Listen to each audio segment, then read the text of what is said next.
Hello, my Gamma friends. Welcome to the show. I'm your host, Smash Trivia John. You can find me on Twitter, Facebook, YouTube, TikTok, and Instagram by searching Smash Trivia. I'll be the one with the big old green head in the profile picture. This is the Gamma analysis. Basically, I'm going to review everything Hulk, all the movies, TV shows, and I also do random other geeky films. Hope you enjoy. Smash Trivia presents the Gamma analysis. I want to ask everyone listening if they please do sign for me. Please share the hell out of this podcast with all your friends. If you don't, Hulk can be angry. Now let's smash right into this episode. Today's episode is a review of Marvel's Hawkeye show. With my friend Brayden from Twitter. How you doing, Brayden? I'm doing okay. Uh, I'm very happy to talk about the show. Oh, I love the Hawkeye show. It is such a fun show. Like they incorporated Christmas so well into it. hmm It's everything about it just works really well. hmm What do you think of the Hawkeye show? Oh, I love the show a lot. I have a lot of thoughts about it. I've always been kind of a Hawkeye fan in the comics and in the MCU, and Mm-hmm. I really think this is one of the best shows they did, and it's very underrated. I think it's Oh a yeah. fun Christmas show as well, and I really like how they focus on Clint and Kate and several other characters in the show. Mhm. I have a lot of thoughts, but what are yours? What are some of your favorite elements from it? I like for me, some of my favorite elements are definitely like the chemistry between Ain, Clint, and Kate. The and just Kate in general. I love of Kate Bishop in this so much, and then like as I said, the Christmas aspect, I think that. I think they did a great job of figuring out the way that these two characters would meet up. Uh hmm my absolute favorite scene in this is when they is the car chase scene with the trick arrows. hmm I love that scene so much. It's just so much fun watching their Kate shoot all of these ridiculous arrows as Clint has no idea what's going on because he can't hear anything. It was just such a well done sequence, and such a hilarious sequence. Mm, I get that. There are so many great scenes in Hawkeye that I think it's one of the reasons why the show is very underrated to me because I think there are great moments in every episode. Mm. But if I had to summarize, I do think there's a lot of great acting, Oh yeah, and obviously to anyone who might be listening to this, I'm sure you've probably seen the show or maybe you haven't watched it yet. But spoilers, obviously. I do like how they start showing where Clint is after the events of Endgame, hmm and obviously he's still dealing with survivor's guilt over what happened to Natasha, and I do like how that leads to the surprise return of Yelena. If you haven't watched the Black Widow movie or hmm that post-credit scene, you wouldn't have known she was showing up in this, and I thought she was a great factor. Oh I yeah, liked what they did with Ronan, and there's, of course, I love what they did with Echo. I like the fact they hmm brought her in here, and I liked how they handled Clint's disability because Clint, Clint being one of the few deaf superheroes is kind of very important, and obviously in the course of the MCU they couldn't really put it in. But I do like the fact they did explain that because of various battles he's been through, his hearing did go. They were like yeah, it hmm is one of the few battle damage wounds he had that stayed. Um, there's a lot of great action. I do like how much they pulled from the comics hmm in various different ways. There's also some fun humor with the Tracksuit Mafia, like oh who are yeah. very underrated supporting characters in my opinion. Yeah, I And wish that they did more with the Tracksuit Mafia in Daredevil Born Again. Like there was like mm, maybe a couple scenes where characters wore those outfits, but they never let any character have like the bro personalities that they is of the Tracksuit mm, Mafia in Daredevil Born Again, which I understand they wanted that show to be more serious, but mm, I think that they went a little bit overboard on the seriousness. It's like I don't the even the Netflix Daredevil show had more humor than Hmm. Daredevil Born Again did. I think, well, I mean, side note, but it's kind of connected to this, and obviously because Kingpin shows up in the Hawkeye show, in this Mm. show, and kind of paved because this came out the same month really as Spider-Man No Way Home Oh yeah. around there, right? So of course, there was a lot of. I think to anyone who might be listening to this, if you don't know, when Kevin Feige wanted Charlie Cox and Vincent D'Onofrio back as Matt and Kingpin, he almost considered not making the Netflix shows canon because there was a lot of behind the scenes turmoil in the TV side of things. So he was like, maybe we should make it canon. And then the shows really didn't become canon until during Daredevil Born Again, where Charlie and Vincent were like, hey, we Mm. really wanted it to be canon because it's messing with us. We're here, but our friends isn't here. And Yeah, obviously, if you're paying attention to the news, Jessica it Jones is was. coming back for Daredevil Born Again season two, and they were always meant to be in the MCU. The Netflix Oh shows they yeah, were supposed to yeah, be, but then and I think it's so dumb the way the movie side of the MCU wanted Mhm. to ignore the Well, TV side. I Like can the TV side has always is even in the later seasons of Agents of Shield, they've made sure to not contradict anything. So it well should I can so it works well even still, even if you do consider them canon, which I personally do consider all of the canon. Well, I can kind of explain some of the behind the scenes drama with that, since it's kind of connected to how we got here to Hawkeye and the Disney Plus shows. How much do you know about it?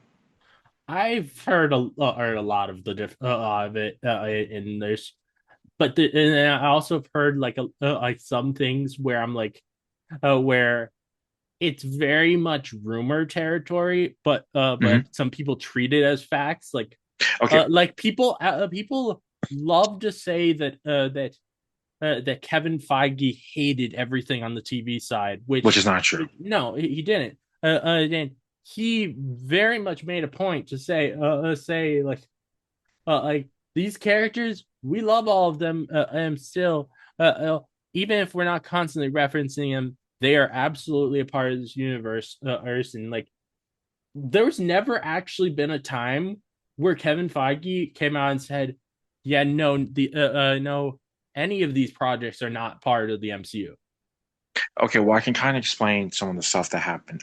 There's a bunch of rumors, obviously. Mm, There's been some reports, and then there were certain statements made by certain MCU movie writers mm, who were like, because Marcus and Freely, who worked on Avengers: Infinity War and Endgame, and of course they wrote mm, Winter Soldier, Civil War. If somebody asked them, were any TV characters considered? And they said, oh yeah, Daredevil was going to be Civil War, but Spider-Man took his place after the Sony deal. Several of the Defenders are going to be in Infinity War because it was New York. mm. But basically, what happened was when Well, Netflix I did think. the TV deal with those characters, like Luke Cage, Iron Fist, all that stuff. When they did those contracts with the cast, basically, there was no film clause. So Netflix didn't want any of their actors to be in the MCU because there's like, hey, we're helping you guys do the show. We greenlit all these shows. Kevin Feige, you and Marvel, you better pay us extra money to let these guys be in these movies.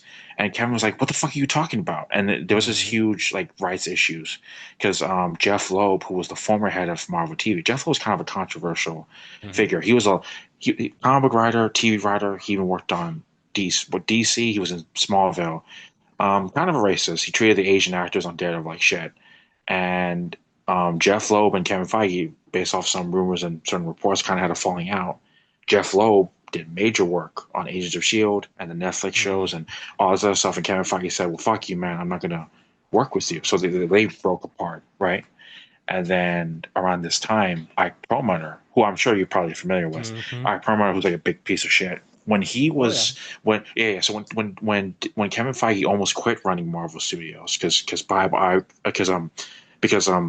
Ike Perlmutter kept being like, fuck Black Panther, fuck Captain Marvel. These people, Mhm. these characters won't make money. And Kevin Feige's like, I want to make these movies. And Kevin Feige almost quit. Bob Iger told him to stay, and Bob Iger convinced, basically fired Ike Perlmutter. But the way to fire him was to demote him to Marvel TV. So when Ike Perlmutter was on his way out, leaving Marvel, he sabotaged the TV shows. And if it was with with the Inhumans miniseries getting fucking destroyed because Ike Perlmutter rushed it. Because obviously, as we all Mm-hmm. know, Inhumans was going to be a movie, and Ike Oh yeah. Perlmutter said, "Fuck that! I'm going to make it a miniseries." He rushed the production, fucked it all up. And Kevin Feige is a huge Inhumans fan, so when that show came out and nobody liked it, and all this other stuff happened, and Kevin Feige said, "I can't redeem it. I can't fix it. That's not canon." He Which is kicked when which it is wild that the Inhuman show, even though it's the one Marvel TV show that everybody just universally hates, it's Mhm. that's the one that they were like that they were very okay with being like, we're gonna put him in a movie, we're gonna put Black Bolt in a movie. And it's like that is kind of hilarious to me. Mhm. And I know, I mean, obviously, this just rumor. There's nothing official. I do believe that the Inhumans will be rebooting the MCU post Secret Wars. Obviously, the multiverse is a great way to just retcon the existence of Inhumans, and of course, there's even some other rumors of certain Inhuman characters might show up. I think we'll get them, and even with Agents of Shield, a show that's getting more and more love over time. I Mhm. do think certain Agents of Shield characters will show up in Secret Wars. It's very easy to put in, you know, Quake in them. You know what I mean? Oh yeah. Because even if Kevin Feige doesn't want to, because I do think he loves and respects those shows, but Mhm. this is the biggest problem, and this is how we kind of get to the subject of the Disney Plus shows. When Disney made Disney Plus to be a streaming service, and Disney told Netflix, "Hey, can you give this stuff over to us? We're going to make our streaming service." And Netflix was like, "What?" It's like, "Yeah, you can give Daredevil and all these other characters to us. We're going to make this for the MCU." And that's when Netflix canceled everything because some people seem to forget. Mhm. Luke Cage got a season 3 renewal from Netflix. Daredevil got a season 4 renewal from Netflix. Then conveniently, right around this time, a month later, they were all canceled Mhm. because of this deal. Because Netflix said we are not making another season for Disney because they all knew the Disney Plus streaming service was going to be a thing. So when that all happened, when that all got like blown up, obviously Kevin Feige he had to work with certain people, and of course we got the Daredevil cameo of Matt Murdock in Spider-Man No Way Home, and even with as connected to the Hawkeye show, the writers of Hawkeye admitted in interviews we were working on this stuff, and we all knew Echo would have a boss. We didn't know who the boss would be. And when we're on writing episode 3, we asked Kevin Feige, "Who is the boss?" And he looked at us like Kingpin, and it was like, "Oh, you're wait." It's like which Kingpin? And it's like Vincent. He already said yes. Like they even know that the writers legitimately were like, "Oh shit, he's actually in this." Like if you actually notice something when That is like for so ridiculous. Be like, not letting your writers know, hey, we were planning that we want you to have the end of the show to be about this character until the third episode of the writing. Like that's yeah kind of yeah yeah insane. yeah when I heard about that interview and I went back to when I was obviously the show was weekly. It was weekly when it was airing, and of course there was even some people who were like, "Remember the first hint that Kingpin is on the way is remember we see a little flashback of Lil Maya in the gym, Mm-hmm. and you see Wilson's hand, and she's Oh looking yeah, up at her uncle, and and she's he's laughing, and he's laughing. You can hear his Vince's laugh, and everyone oh was yeah. kind of like, is that Kingpin? Nah, it can't be. Mm-hmm. They're not doing it." But of course, if you know Echo from the comics, Maya I think Lopez, it's you know that they're connected. yeah, and I do not actually remember there being many scoopsters at the time actually saying that Kingpin was going to be in this. So they kept that secret well. Yeah, yeah, And then and then also like another show where they kept up the secret it really well was with He Who Remains at the end of mm, Loki. yeah, yeah, yeah. Like I it mean, was it really did surprise me with both of those when we got to the end and be like, oh, okay. yeah, yeah, yeah. And one of the things I love about uh, the Hawkeye show, because like there's a lot of like fun writing, and there's even like some twist writing that I'm not sure if you remember Tony Dalton's character, the Hmm. swordsman. Yeah. Mhm. Because like he's a great red herring because obviously you think, okay, obviously he's the main bad guy because he's Kate's step. Mhm. He's the fiance to Kate's mother. He's being shady. He played a bad guy in Better Call Saul. He's a great actor, so of course. I remember there were some people who were like, oh, maybe he's the main bad guy. And they actually did a change for the comics that really shocked some people, including me. In the comics, Swordsman and Clint Barton are huge best friends for years. Like back when Hawkeye was a bad guy, he wasn't even an Avenger, right? And if you notice something in that one episode, it ends on a cliffhanger of the swordsman. He's holding a sword against Clint's neck because Clint broke into the house, and then the episode cuts off. So Mhm. for a solid week, several Hawkeye fans from the comics were like, "Oh shit, I can't wait to get into the backstory." But then the next episode starts, Yeah. and they reveal they never met each other till now. Which of course people are like, Yeah. what? And it's like no, because they It's, realized it was too yeah. coincidental that he would end up being the stepfather to Kate Bishop, Oh, the swordsman. It was like it was and too much of a coincidence. I like it when they do things like that because I get some people believe that everything has to be perfectly comically accurate, but Mm-hmm. when it comes to story beats, I actually like it when they change things because if I have read a comic, Mm-hmm. I don't want to I don't want that my having read that comic spoils it for me. I like that Mm-hmm. I can go into watching these and still get surprised. Yeah, I understand what you mean, and I think the MCU's biggest strength is like they can take stuff from the comics, change it for better or for worse depending on the context. Like, one of the reasons why I love Spider-Man No Way Home, other than how they handled the past villains and Toby and Andrew, is Spider-Man No Way Home remade one of the most hated Spider-Man comic books of all time, One More Day. And in Mm-hmm. One More Day, Peter Parker sells his marriage to MJ to Yeah. Mephisto. The world forgets about him. Everyone fucking hates that book.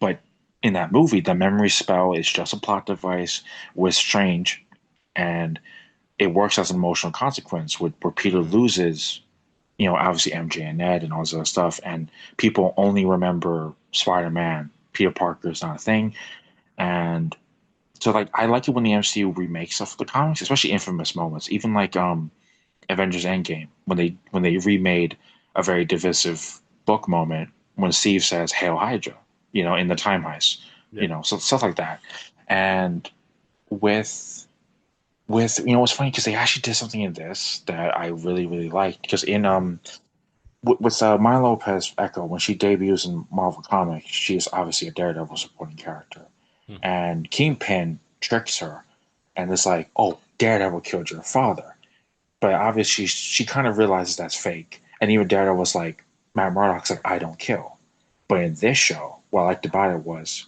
Clint's like, I was Ronin, I did kill people, and yes, I did kill your father, but there's something you don't know. It's like I had help from your boss, which of course shocks her, and of course Which that's kind of makes which which kind of that's makes one her thing switch a where I'm bit.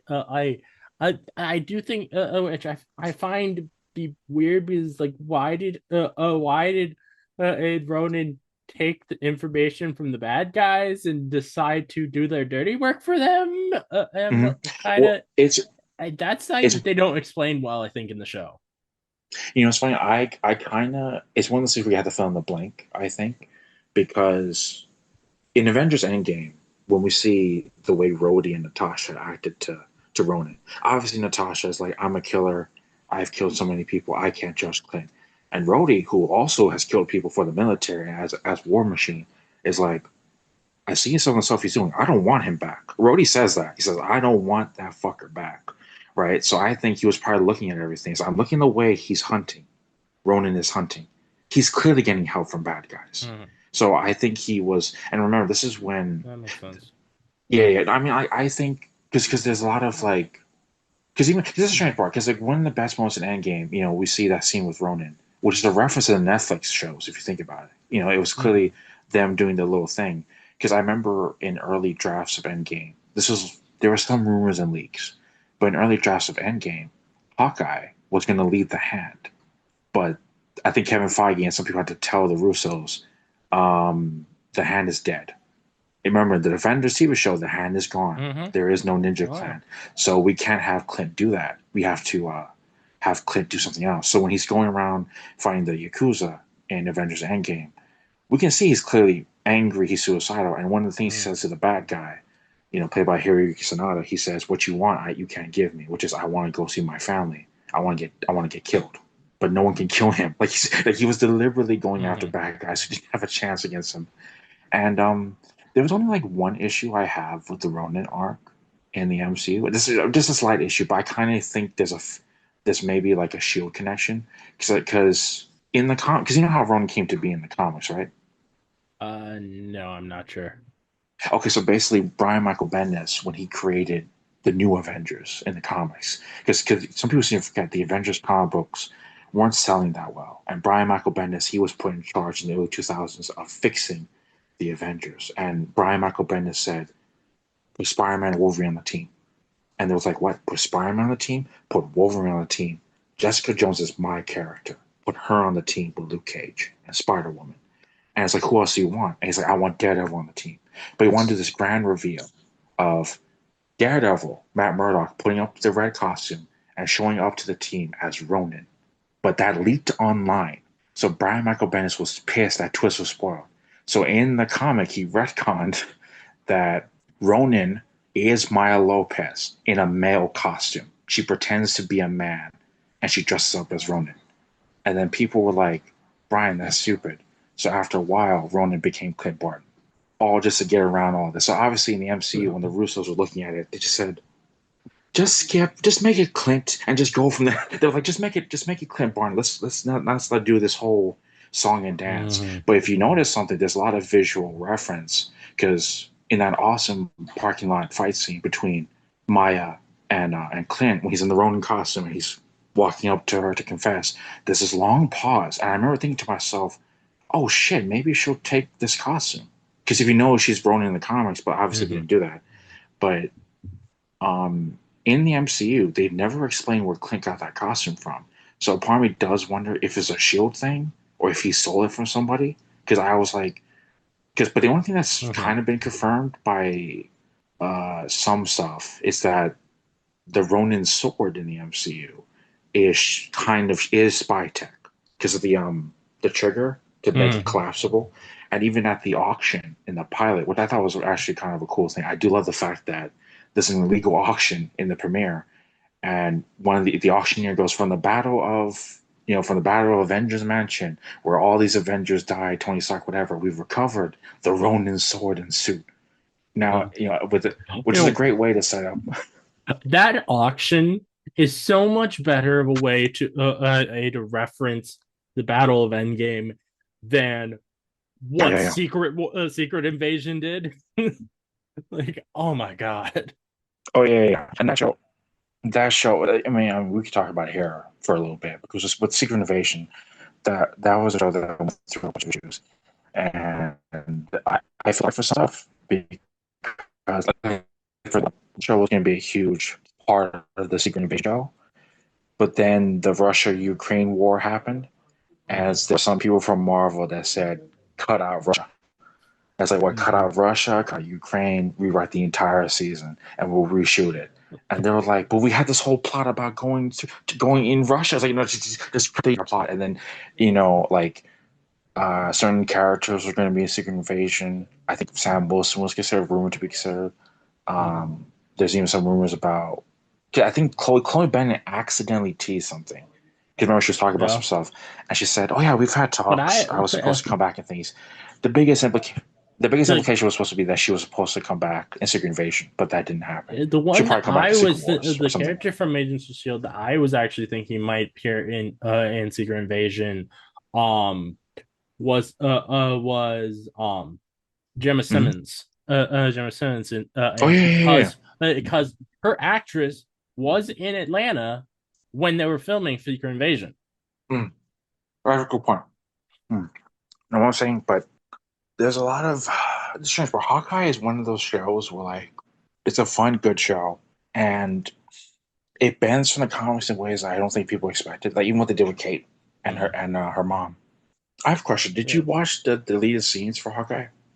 Yes, as I watched it was a while back, or at least I've watched a good bit of them. I don't know if I've seen all of them, but I've watched a good bit of them, and I really like some of its deleted scenes.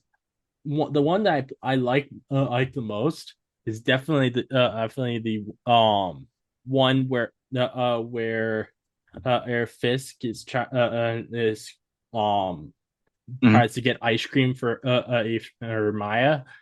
Oh yeah, yeah, yeah. I love that scene so much Mhm. because and I wish they had kept it in because it shows how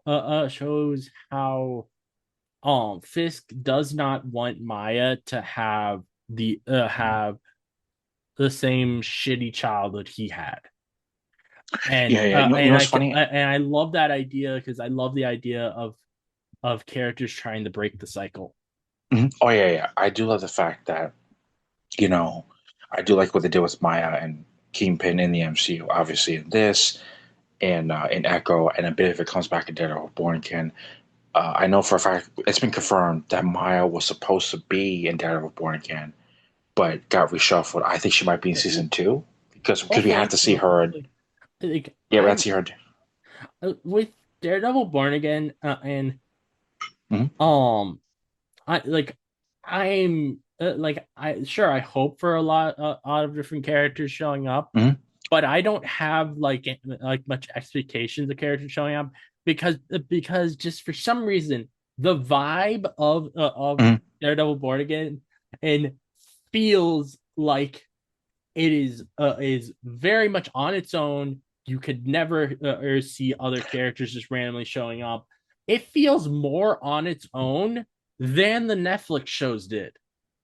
Well, it's because of okay. There's obviously a bunch of stuff that went on, but I do like the fact that Daredevil Born Again acknowledges it's in the MCU now because Mm. obviously we have Miss Marvel's dad in one episode Yeah. of Born Again, but the fact that one of the best moments of She-Hulk when Matt Murdock is in LA dealing with Mm. obviously She-Hulk and superhero stuff. We see a bit of that in Born Again when the fact that an actual line that Matt Murdock says in the MCU, White Tiger wasn't wearing his magical medallion. He was Yeah. arrested with no Oh yeah. superpowers. Which is like he Like says it, she says it straight because that's what he is. He's a great lawyer. He's serious. And I remember even some lawyers who watched that scene, they were like, legally, this makes sense. And people was like, mhm. what do you mean? It's like, no, he was arrested. He wasn't wearing the White Tiger costume. He wasn't wearing he like this fact of him being a vigilante is separate from the incident. They can't legally use it unless he was dressed up as White Tiger. You Mhm. can't bring it up. I remember so many people were like, "Wait a minute! So you mean to tell me if the cops arrested a superhero, if he wasn't in his costume, they can't legally bring it up?" And it's like, "Yes." It's like, Makes sense. Like yeah, but like it's just like I remember after that appearance of Kamala's dad, people were like, will Kamala show up in one of these episodes? And I kept thinking to myself, I'm like, yeah, no, there's no chance of that. well, Because the it's show just does not feel like it's inviting for or other characters to just show up at any time. it's one of those things where I think now they've kind of not learned the lesson, but I think in regards to MCU shows and stuff, and because obviously we can get more crossovers between the shows and the movies. We've had characters like Elena go into the shows and go back to the films. Obviously, Mhm. um, the fact that Punisher is finally meeting Spider-Man Mhm. in the next Spider-Man film, so he's going from TV to film for the first time ever, right? So I think they're gonna do the thing of okay, characters from the shows can be in the movies. Characters from the movies being in the shows might not always happen, which I think people Yeah. can understand because of the scheduling and I even when I just I like when it feels like characters can show up at any time I'm in mhm, stuff because that's what makes it feel like it's a really a connected universe to me yeah, yeah, yeah. and that's just that's time that just annoyed me with the Daredevil Born Again show that it just felt like nobody could show up at any time and even though it there were times where it doesn't make sense for other characters to not show up. Well, yeah, well, I mean, it depends on the thing, and I do think because with Hawk, I do think they'll kind of course correct now for Born Again, and I wouldn't be surprised if. I mean, I kind of not. I mean, I've heard so many rumors about Born Again season two. Hmm. Now, the only concrete rumor that obviously most people are believing in because Jessica Jones was announced was Defenders reunion. I'm like, yeah, because you have to show, we need to Yeah, show where Luke Cage and Iron Fist are in the MCU. I hope so, Yeah, yeah, but I honestly doubt it'll be in season two. Oh, maybe season three. yeah. Hmm. But but another thing that like annoys me with the with Daredevil Born Again is it's the only live action show that they're willing to let be a show every year. And Hmm. It's like a budget thing. It's a budget. the other, I think, I and like it feels like the other defenders, they're now just going to forever be relegated to just as being guest appearances on Daredevil, and like It I that well, here's the like thing. that sucks. That sucks. They don't deserve We that. can wait. It kind of we can kind of I can kind of talk about this rumor because it's been around for like a few years. It Mhm. came from some scoopers, but there was a plan at one point of doing a Defenders revival Mhm. and having Moon Knight on the team.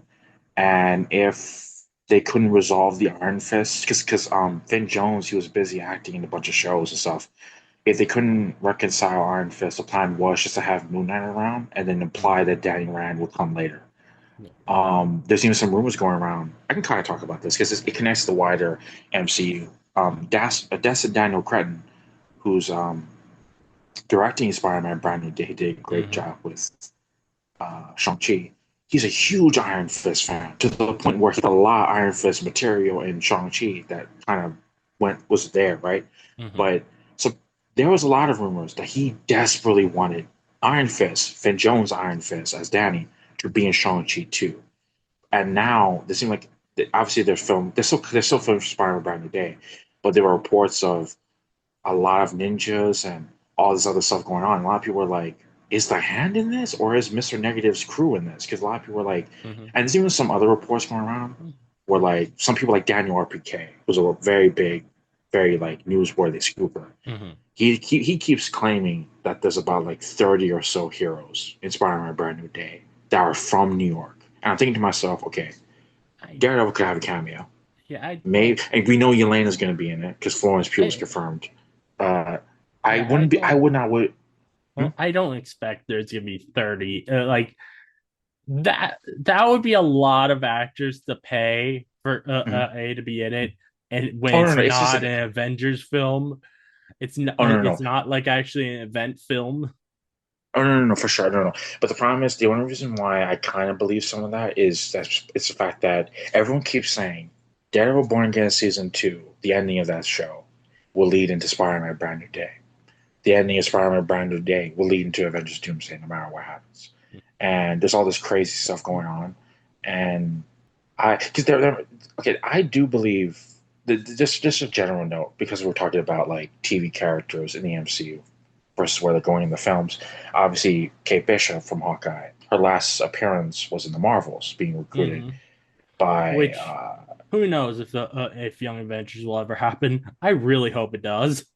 I think it is, and I Like have a feeling this. it's really is so weird how they keep teasing it in things, but they've Mhm. never officially announced it. Like it's It's well because it's been almost this 5 years now since they it's a started mix. teasing it. Well, this is the biggest. I can kind of talk about this, but like, I don't think.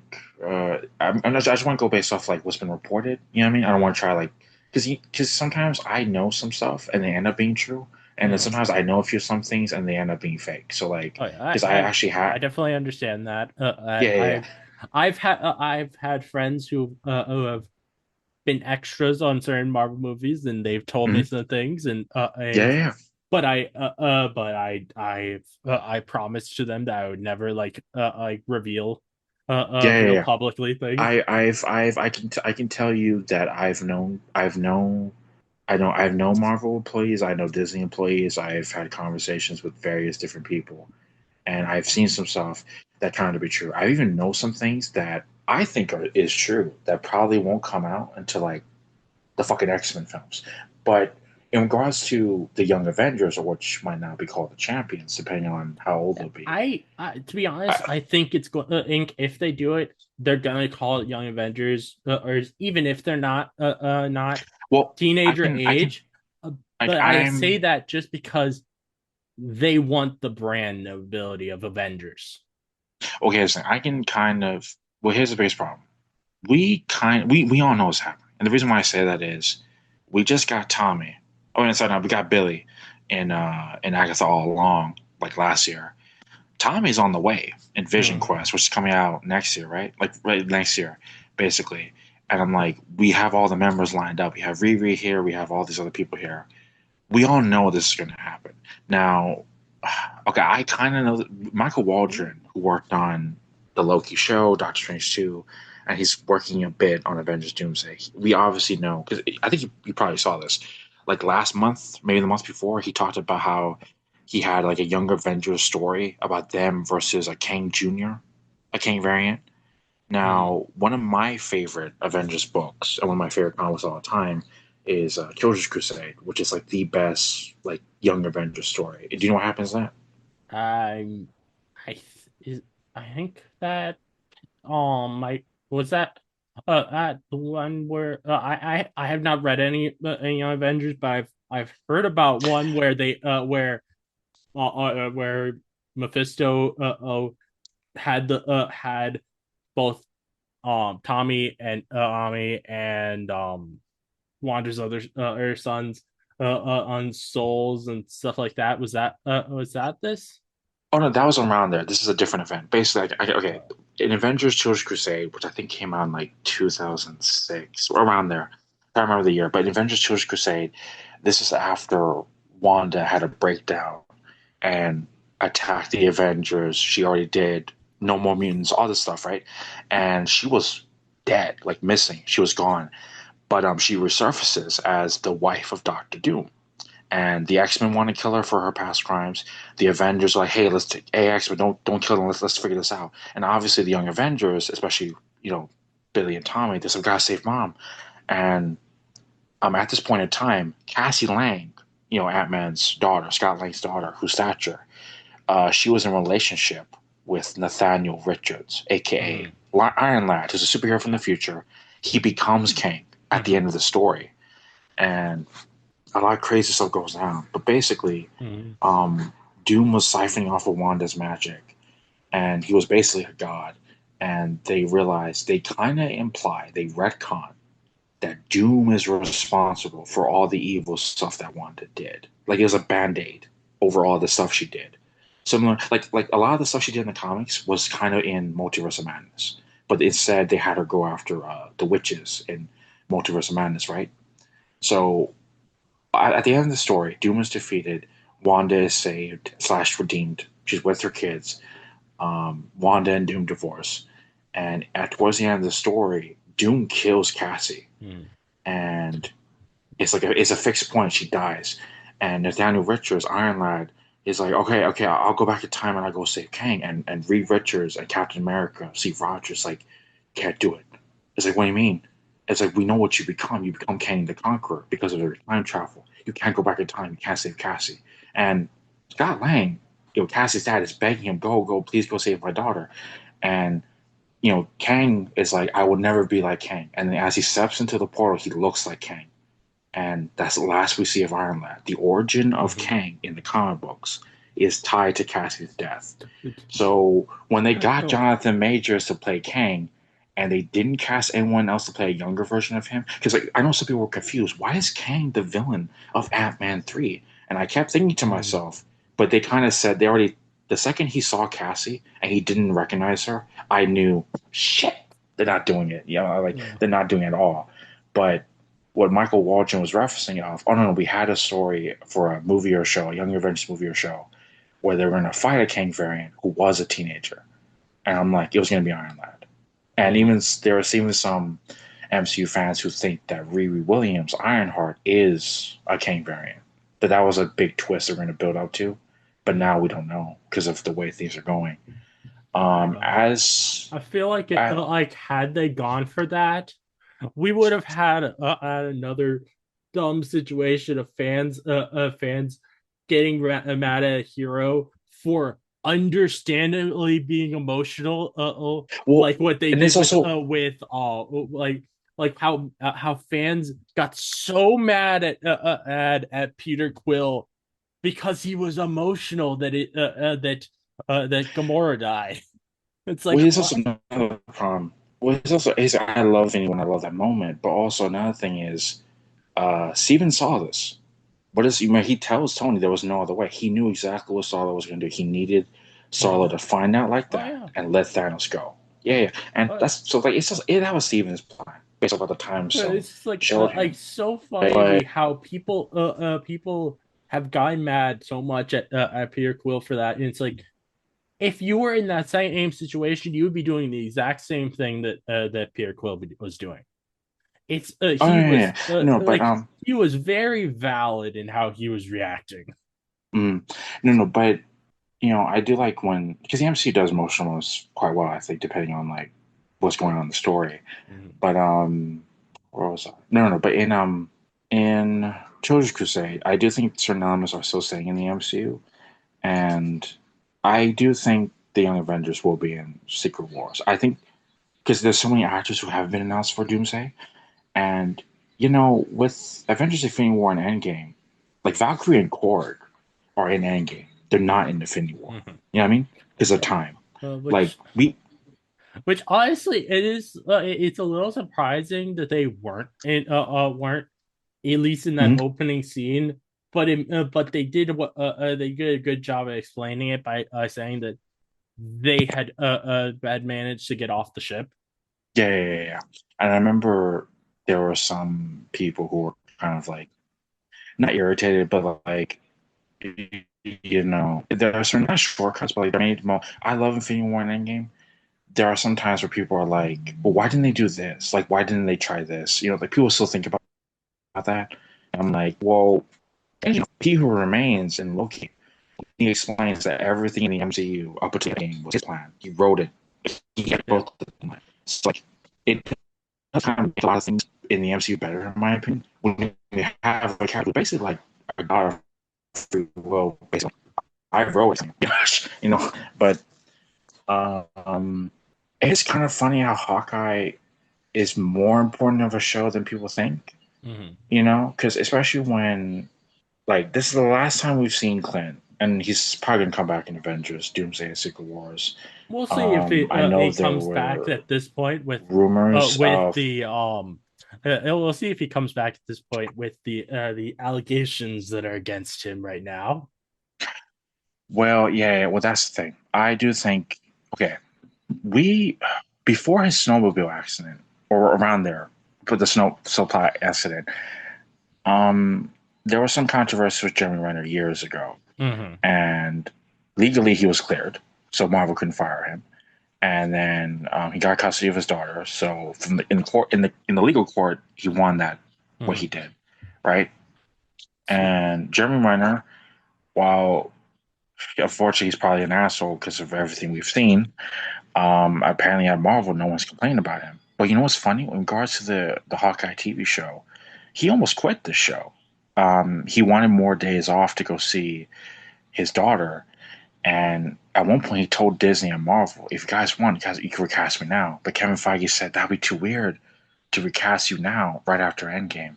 So they worked it out, and they worked him to have him in the show. But I do think Hawkeye will be recast. The only reason why I say that because with Secret Wars on the way, and Mm-hmm. it being a reboot, a soft reboot of the Yeah. MCU, we know certain actors are gonna get recast. No, Mm-hmm. not because not because Kevin Feige is gonna be like, I hate you now, No, but more no, like he's gonna absolutely. ask. I think He's probably gonna ask. Hmm?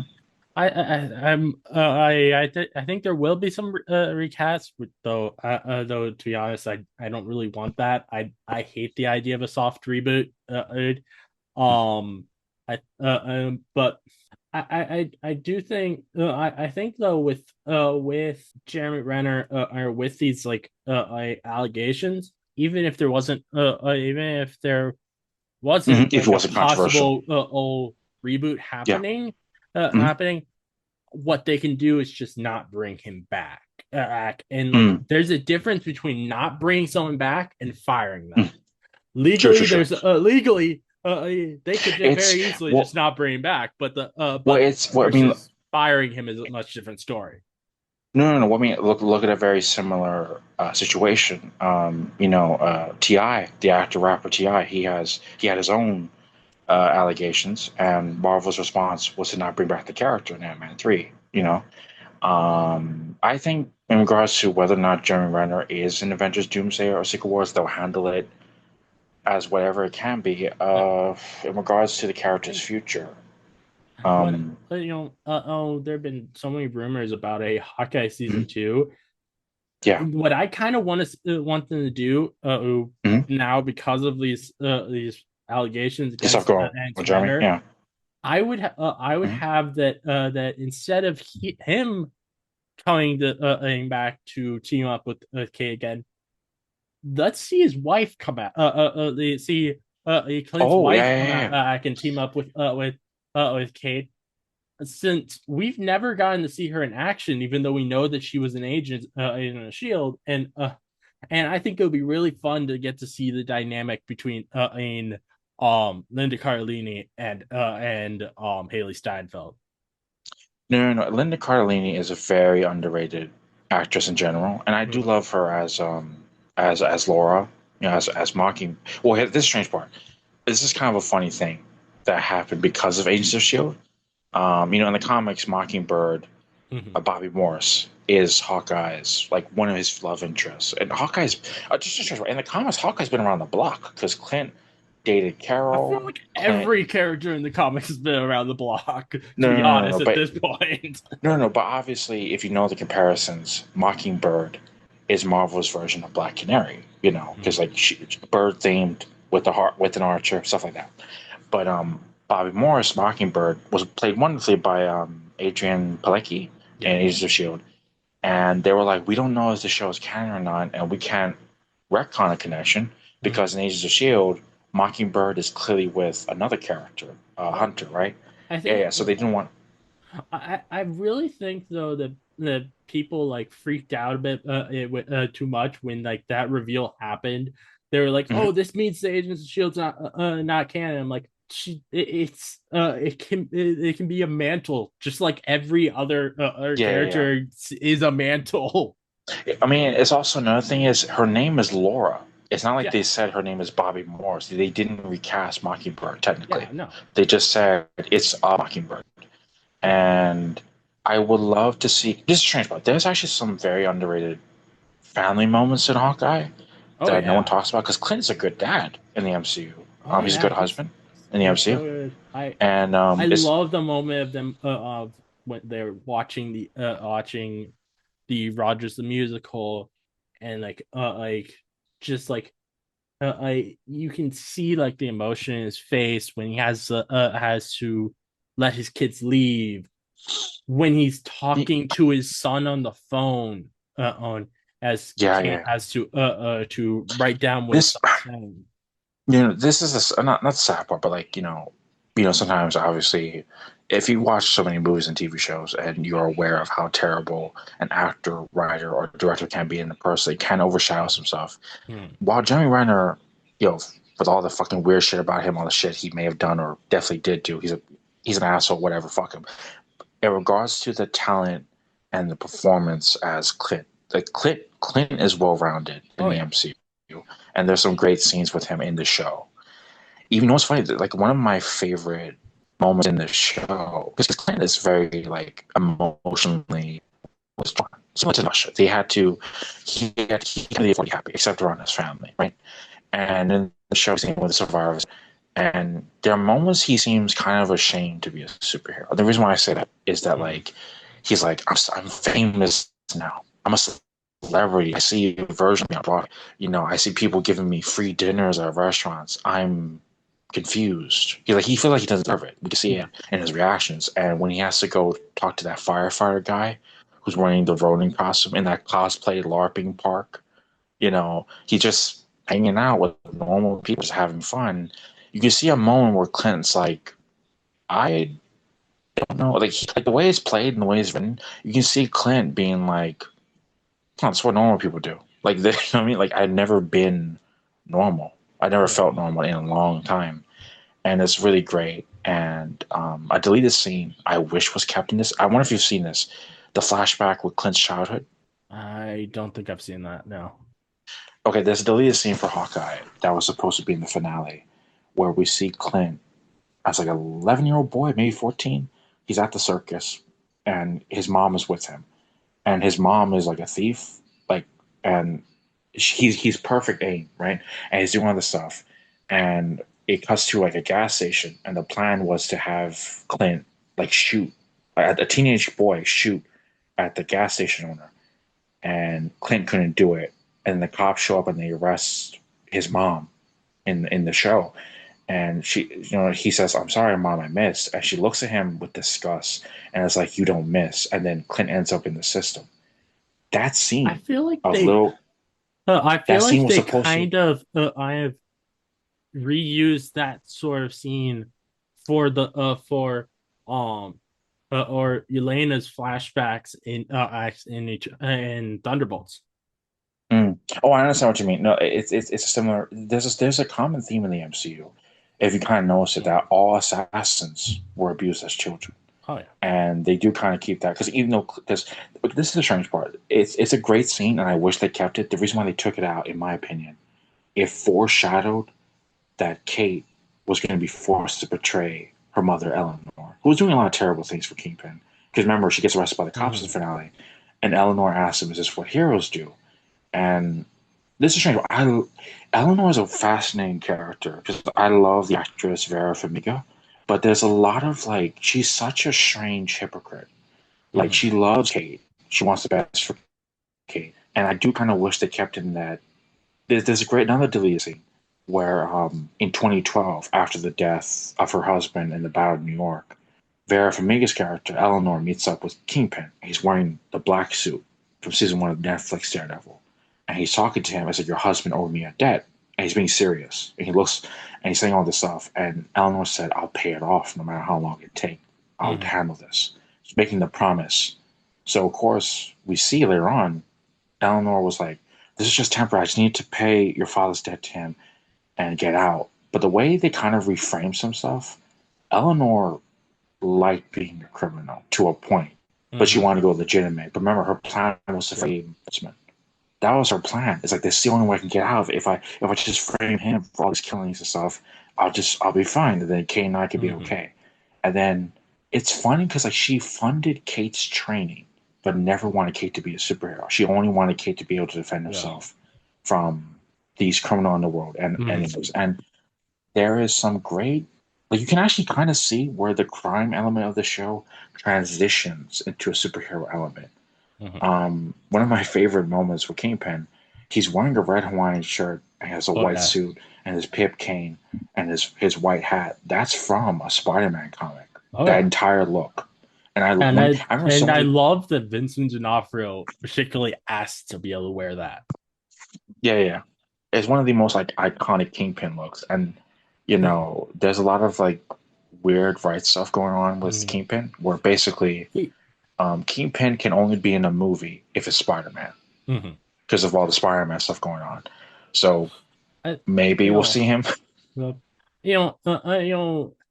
Vincent D'Onofrio saying that he wanted to wear that outfit particularly tells me that he's down for portraying a less serious Kingpin or portraying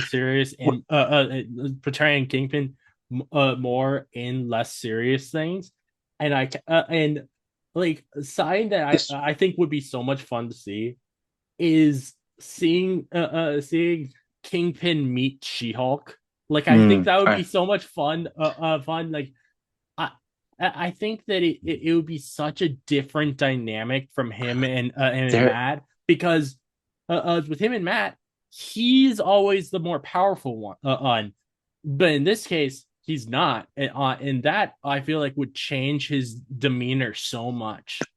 you know, it's funny. Now that we're talking about like Kingpin in the show, what I love about the Kingpin and even Charlie Cox's Daredevil in the MCU, they're very much like comic book characters in the sense of if they're in a project, the tone of that project will affect them. You know what I Mhm. mean? Because like, I don't care what anyone says. Kingpin has superpowers, especially Oh in the yeah, MCU. yeah. I really think that he that he has dosed himself with the super soldier serum.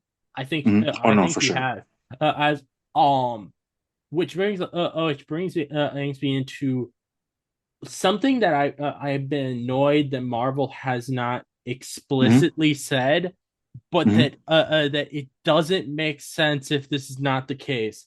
I think that Kingpin and Val are working together, Oh no, no, no, for and sure. No, no, I. like the reason I say that is because why was Val the person who gave Yelena the mission to kill Hawkeye when in the Hawkeye show we're told that it's Kingpin and Eleanor, Oh and no, no, no. unless Val has a relationship with Eleanor instead of Kingpin, which I highly doubt. No, no, no. That this is one of the best. Okay, this is a strange part. When it comes to the MCU is a lot like comic books in some ways, where like there's some vagueness that you could retcon to fit with anything. But I do genuinely believe that Kingpin and Val are aware of each other, especially when like we see that like okay, the Netflix shows are canon of the MCU, right? Right? No, No, we got I you know Kingpin. Kingpin worked for the Hand. mhm. He worked for ninjas, immortal Well, magical ninjas. I've brought this up so many times on social media, the connection between Kingpin and Val, and people act like I'm crazy when I bring it up. And I'm like, I don't. Isn't it seems pretty obvious to me that if Val gave Yelena the kill order or for Clint, but then in the Hawkeye show it's said to be a Kingpin and Eleanor, that seems pretty damn obvious to me. They didn't even mention Val in the Kingpin in the Hawkeye show. Well, this is the thing. It's very convenient. Like obviously, we Kingpin is still mayor of New York, and Daredevil. He's still going to be mayor of New York for a long time. And with Valentina, she was Secretary of Defense, and we can because like this is strange, but we see that it's obvious they know each other. The reason why I say that is that like the amount of like MCU government characters that must have met. You know what I mean? Like, Mm-hmm. okay, now this is a strange part. Regarding the timeline, we see that okay, this is a strange part. Though Secret Invasion is being phased out because Kevin Feige wants to get rid of that because of all the shit that happened. There's a moment where like, no, this kind of fits because remember, it went from the president in Secret Invasion to Ross winning the election because Mm-hmm. Ross seemed like a good choice. But in Black Panther: Wakanda Forever, Valentina, she's informed by basically, oh yeah, the president wants to go after Wakanda because they're weak. We want to go after them. They're doing all the shady stuff, whatever, whatever. And then Captain America: Brave New World, Ross is happy about the adamantium because it's like finally we have an equalizer against vibranium, all this other stuff, right? And then in Thunderbolts, she uses Ross's like failure as Red Hawk as a distraction, Mm-hmm. during that Senate hearing. And the mayor of New or Kingpin is also doing a distraction with the martial law shit, which is going to come back. They're Born Oh Again yeah. and seemingly Well, Spider Man. And also uh, remember, the new Avengers, the Thunderbolts, were Avengers for 14 months in that post credit scene. Remember, it says 14 months mm-hmm. later, right? Yeah.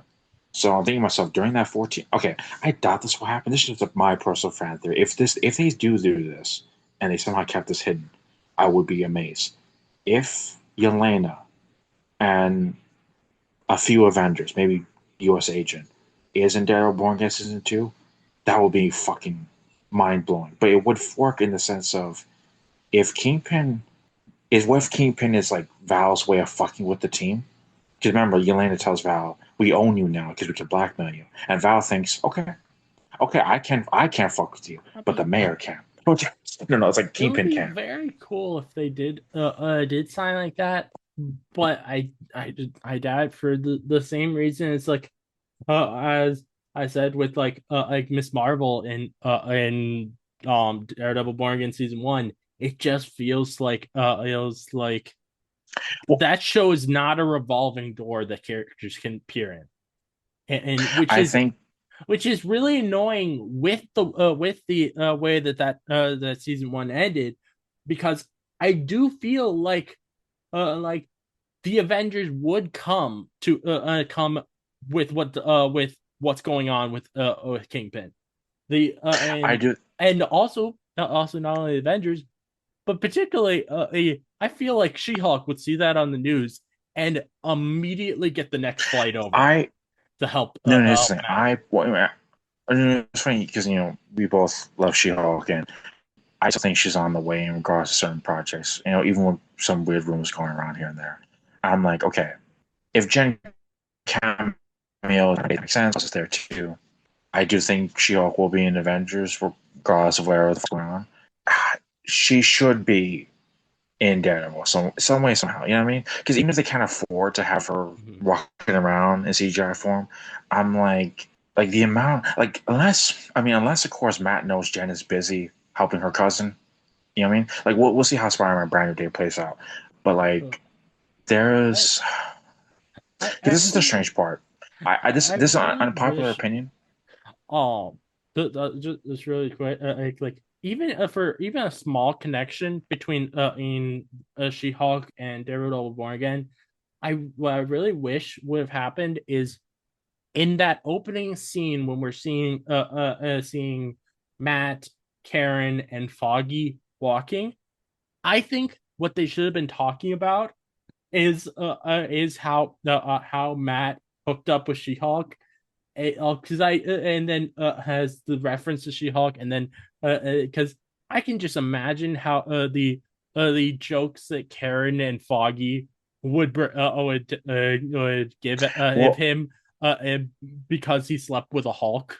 what's funny is, She-Hulk.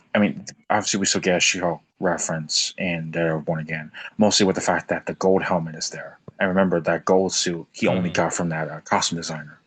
Yeah, So like that's the only real like reference. I'm glad they kept that in. I really hate when some fucking okay, this is strange part. I hate when fans, like in general, fans go, okay, I hate this movie and show. Don't reference it ever.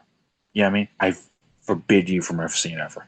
Even though one of the best moments of Avengers Endgame to me is when they took Thor 2, which is still like one of the mm-hmm. weakest MCU films ever, the weakest Thor film, and they made Thor 2 The Dark World incredibly important to the plot of Endgame. Mm-hmm.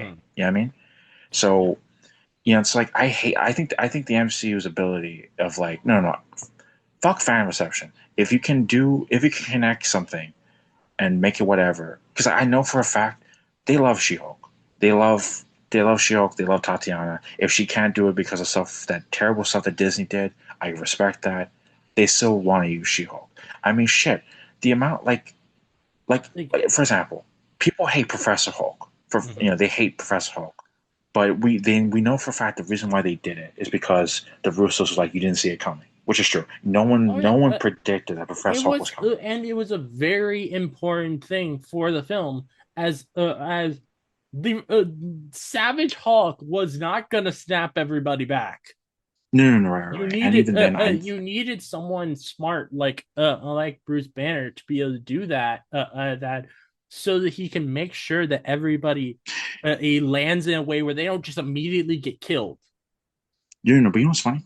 I think I kind of talked about this on Twitter like a few years ago. I think this is before you and I became friends. But like somebody was asking me, was like, "Hey, Brayden, if you were rewriting Avengers Endgame, what would you add or take away?" And I was kind of like, two ideas. One was bringing the leader because I thought it would be kind of interesting if the leader came back then to fuck with things in the present day, like Mhm. if he was aware of the time ice, to reference that the fact that the Incredible Hulk was the second MCU film. But another idea I had, because Hawkeye was Ronin and he was killing a bunch of bad guys, Grey Hulk, Joe Fixit, he's a gangster. So I thought it would have been interesting if Joe was helping Ronin kill people or like find out the bad guys for him. So that way, when Natasha shows up, she has to get both of them. Like snap out of it. You gotta do hero shit. Stop I this crime shit. I But want to see Joe Fixit sometime. I'm in live action, but I feel like the only way we'll ever get that is if we mhm. get another Hulk film. I think Well, that listen. the Hulk personalities are too complicated for anybody else's film to introduce them. Mhm. Well, I know. Okay, obviously, since we're talking about because that's the strange part. You know, New York is a big part of the Marvel universe because of the comics. Even on these films and stuff, New York is in Hawkeye, Daredevil, and obviously inspiring a brand new day where Hulk will be. I do think because I know for a fact that Mark Ruffalo he would love to do World War Hulk, but that's something got to build up to, and you have to explain how he gets that way for obvious reasons. And I remember when he had I I had think one. that the way that if we do ever get that, which at this point I don't know if we will, but I think if we ever get that, what makes the most sense to me is they use the fact that he has a son now, No, no, exactly. No, no. and like have that Bruce wants to break the cycle of abuse, so he goes to therapy, but I would have that he can't handle the therapy, and that be what brings out this super angry version of Hulk. I had one idea of how to trigger World War Hulk in the MCU because okay, I like the character of Scar, but so many people, especially comic book fans, they fucking hate Scar. And I remember there were some people who were like, "Why is Scar here?" At the end of She-Hulk when he shows up, Mhm. and there was a moment I thought to myself, obviously we know where President Ross is now as Red Hulk. He's in the raft at the end of Captain America, Brave New World. I did legitimately think, "Oh, Ross is gonna kill that kid. He can't handle that the Hulks are beloved." You know what I mean? So I thought if Red Hulk fucked up and killed Scar, that would make Oh Bruce yeah, trigger Savage Hulk. that definitely would. No, yeah, but I just I that's like something I save for later. I would love that. I love something like that because it's just because that would be very comic booky to happen. But it Mm-hmm. kind of feels like for some reason they want to keep Red Hulk or Ross and Bruce separate now for out if that makes Because sense. okay, this Like is okay. it feels like that. No, no, no, no. Okay, well I can kind of explain that. The director of Captain America: Brave New World, I forget his name at the moment. He's actually a good director. I actually liked what he did with Cloverfield Paradox, and he did Captain America: Brave New World. He explained in an interview, somebody asked him, was Mark Ruffalo, Bruce Banner going to be in this? And he said, that was an idea. I cut it out. And I was like, why? He said, okay, Edward Norton and William Hurt, they can never be on screen together. William Hurt passed away, and they were like, and though Mark Ruffalo versus Harrison Ford would have been amazing, he said, I didn't know if I could do that. And he said, but here's a problem. Knowing the Russos, I doubt this. I wouldn't be surprised if this happens. If the Hulk and Red Hulk just shows up fighting together in the Secret Wars, don't be surprised. Just genuinely, Oh because like yeah, just why not? Just have them I running could around in absolutely see battle. something like that. And I really think that what we'll see with Red Hawk moving forward Mm-hmm. is there's going to be somehow how he's got to be turned into permanently Red Hulk, and that Yeah. way they can keep it looking like Harrison Ford, but then they get like a new voice actor to voice him, Well, yeah, so yeah, that yeah. so that Harrison Ford doesn't actually have to do it. No, no, no. Because Like I I love feel like Harrison something Ford. like that could happen. Oh no, no, for sure. No, he's like, I love Harrison Ford. He always wanted to do an MCU movie because his fan was fans. He didn't sign a sequel contract, and I Mm-hmm. get why Kevin Feige wanted him to Harrison fucking Ford. But there was a moment I thought to myself, like, okay, if Red Hulk doesn't die, he needs to be Red Hulk from now on because Oh yeah. unless you get another white man who looks exactly That like it Harrison really Ford did from surprise me that they ended it with him in prison in well, you know what the Harrison original Ford form well, and you know what not the original Hulk form. no, no, you know what the original ending was, right? No, I'm For not Brave New sure. World. No. Okay, so this guy reported and some actors confirmed it. Okay, so basically, Brave New World went through a bunch of reshoots, and originally, Amadeus Cho was going to be in the film. They even cast a Korean actor, and Amadeus Cho was going to be like a Stark Tech pupil of Pepper, and he was going to break down the adamantium for Sam, and he's like the adamantium can absorb gamma radiation. So Sam was supposed to use adamantium like kryptonite and depower Red Hulk, and Red Hulk was seemingly going to die. Like they have a funeral for Thunderbolt Ross. Liv Tyler's at the funeral. They shot a scene of Liv Oh Tyler yeah. as Betty at a Yeah. funeral, but the post credit scene would have been she's in her house and then she sees Red Hulk outside looking in, like like like like President Ross died, but he's only alive forever as Red Hulk. Because remember, in the Hulk comics, there's the Green Door, Mhm. and the fact that even now the Hulk can't die. So they want to imply that the Red Hulk is stuck being the Red Hulk, which I'm like, which is kind of a horrifying thought. But as a moment, I thought to myself, they obviously betrayed it because they're like, no, let's have Betty and Ross reunite as human beings, right? But there's a moment where I'm like, yeah, he has to be Red Hulk because we need to see Red Hulk, Abomination, and the Hulk in a I, battle in Secret Wars or running on. I You mean? think I feel like Abomination is such an interesting case now, because of where they left him after She-Hulk, Mm-hmm. which makes me wonder if like whenever we see Kamartaj again, will we see him there, or has Oh yeah, yeah, yeah. or did he or did after some time he leave Kamartaj? What like that's one thing. That's one like thing that the MCU hasn't mentioned since. I'm very interested in seeing where that goes. Uh, it it It is. surprises I me have my. I that have. neither or Benedict Cumberbatch or Benedict Wong were announced as part of that Doomsday cast reveal. I can. Okay. I can.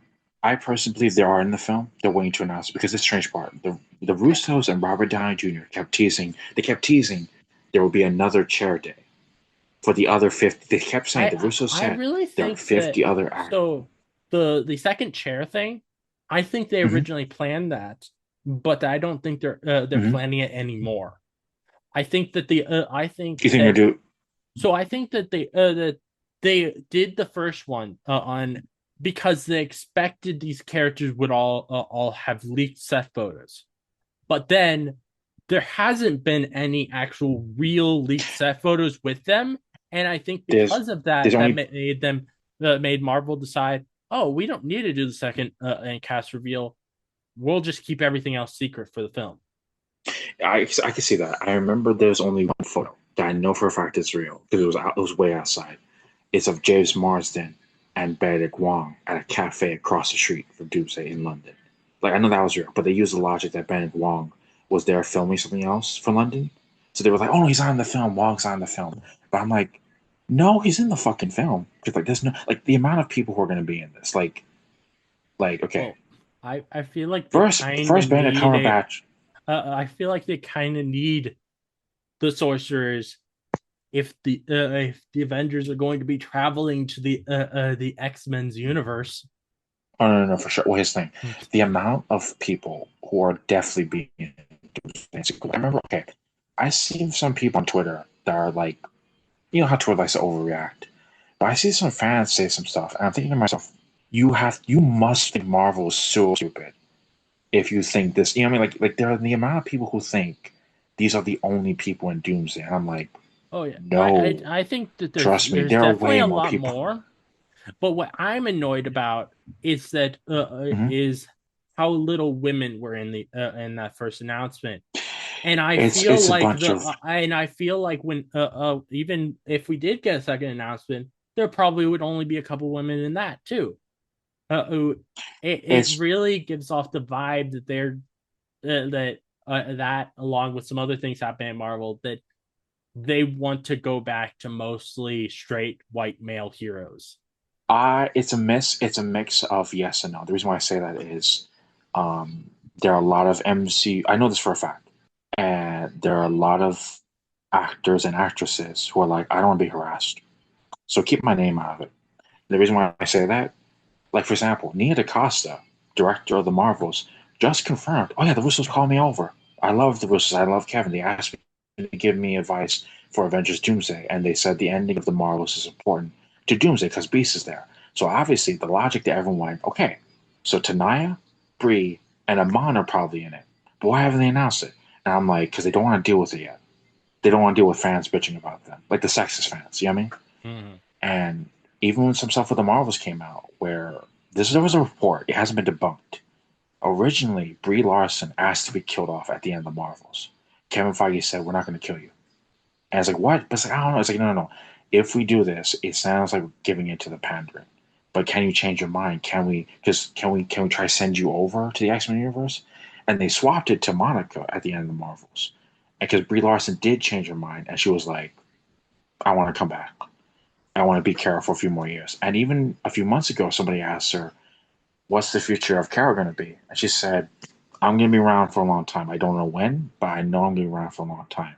So I do think she personally was like, "Man, these fucking fans are these fans who fucking hate me for no goddamn reason. They're bothering me." She Mhm. almost wanted to leave the MCU, but now she wants to come back, and she's been teasing that she's coming back to Doomsday. I think the Russos and Marvel, they're probably thinking, okay, we gotta try downplay the harassment or try to prevent it, because like Brie Larson and Daniel I Destin Cretton are best friends. Brie Larson has been in almost every one of Oh Destin's yeah. films, and everyone I keeps going, think that "Man, she's absolutely guaranteed to be in Brand New Day. Spider Man." Yeah, yeah. A lot of people said, Like, "Man, I can't wait." It's like, man, I can't wait to see her in Spider Man. The amount of people who go, "Yeah, she's in Spider Man," even if they don't think she's in Doomsday, they're like, "She's got to be in Spider Man. That's Destin's girl." yeah, So like, like exactly. It's like if nothing else, she's in that. yeah, yeah, yeah. Like, And you know the what would be funny though? If they reveal in Brand New Day that that the like threat thing that from the end of Shang-Chi, um Mhm. if that was actually for Brand New Day and not for one of the Avengers films, and Mm, mm. and since we have Hulk is gonna be there, most likely Carol's gonna be there, like would it surprise you if they if Wong showed up and Shang-Chi showed up and then and they dealt with whatever that threat is in Brand New Day instead of the Avengers, and then all. I feel like fans would be annoyed at it not being a Avengers threat, but I think it would be really funny if they did that. The amount of plot threads that are going to come back and be resolved in the events and Doomsday sequels, I'm so excited. This is the thing. Kevin Feige, despite some issues I may have with him or some choices he made over the years, he made the biggest, riskiest move of all time. No Avengers movies until Phase 6. And Oh Endgame was the end of Phase 3, right? yeah, they And he's like, that was no Avengers movies until Phase 6. Now, that was that was the a big biggest mistake. risk, and it's been both a pro and a con. It's been I a pro and a con, because the amount of people who were like, Marvel, man, they can't even crossover characters anymore. I'm like, fuck you. But I think Kevin Feige underestimated how patient fans could be, because fans can be really impatient. So the amount of people going like, God damn it, I just want to like. I remember there's so many I people who love Shang-Chi or hate Shang-Chi because of racist reasons. They are shocked when he was announced to come back for Doomsday. They were like, oh my god, Shang-Chi exists. Like they legitimately were like, oh my god, they for some fucking reason, the amount of I don't people who know thought why they Shang-Chi was did. going away is fucking insane. Yeah, like that. Like of all characters, Shang-Chi was like so guaranteed to be coming back. Like Mm. that just like what surprised me more with the Doomsday cast was that Mm-hmm. they brought back the people from Wakanda. Mm. That's the one that Yeah. actually surprised me more because I was But no, because I would not have been surprised if they had kept them that way just because as they want to keep that kind of a contained world for right now. well, Uh, um, well, just this because is of Chadwick's passing. well, here's the thing, because now, you know, with the way things are going, and I know we all know certain plans. Like for example, obviously at the end of Black Panther, Wakanda Forever, you know, uh, we see T'Challa Jr. because Ryan Coogler always planned for T'Challa to have a son with Nakia. That was always the plan. And then of course Chadwick passed away, and he went, "Fuck, I can't put the son in this, not to the end of this movie, because Shuri can't know she's grieving, and she has to go through all this stuff." The biggest implication from the MCU reset, or that's what the Russos and Kevin Feige teased, some stuff will be reset. I'm thinking to myself, okay, so T'Challa Jr. is going to become a grown ass man in the next Black Panther film after Secret Wars. Like they probably do a 10-year time jump, maybe a 7-year time jump, Mm-hmm. or he'll be a teenager and he'll be a young Avenger. And I'm like, that's not a bad idea, because you could get Okay. a young actor, and he is T'Challa Jr. You can call him T'Challa. His Aunt Shuri will still be Black Panther, also, Hmm. right? A little bit Okay. older than him, obviously. Hmm. And I'm like, and of And course, there's even some people without like, can we get variants of, huh? even without like some kind of timeline shenanigans or an actual time jump, uh, um, Hmm. there's been actually just a lot of time already since the since Yeah. Black Panther Wakanda Forever in the timeline. I have a Well, feeling because you know that what? by the end of Secret Wars, it's gonna be like Mhm. 2030 in the timeline. Yeah, yeah, yeah, for sure. I get what you mean.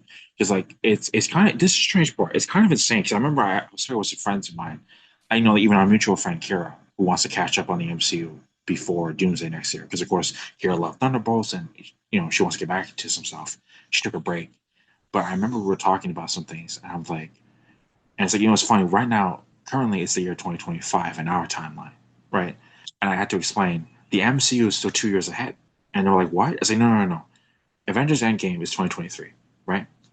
Due to some shows and movies and eventually the way the plots of certain things happen, Avengers Doomsday, when it starts, based off that 14 months later, it's either 2027 or 2028. Because the only reason why I say that It's I think is it's Chris. actually I think it's 2028 or 2029.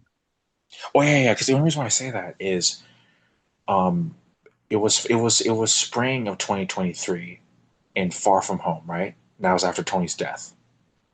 There's a summer break, right? Then all this crazy shit happens with the Sinister Five. Aunt May dies. It's December. That same December is seemingly the same December in Hawkeye, right? Mm-hmm. Then the events of Echo happens. Then the events of Daredevil Born Again happen. And I'm like, so Mayor Fisk was probably elected in 2026, 2025, 2026. Yeah. And then that's still So happening. And then when it comes to Thunderbolts, because you gotta figure we see what they're doing, right? And then they become the new Avengers. Then it says 14 months later in the post credit scene. So I'm like, wait a minute. If it's a really tight timeline between yeah, in um Daredevil Born Again and Captain America Brave New World and yeah, Thunderbolts yeah, mhm, it so Captain Daredevil Born Again ends at the beginning of like April 2027, and then that's where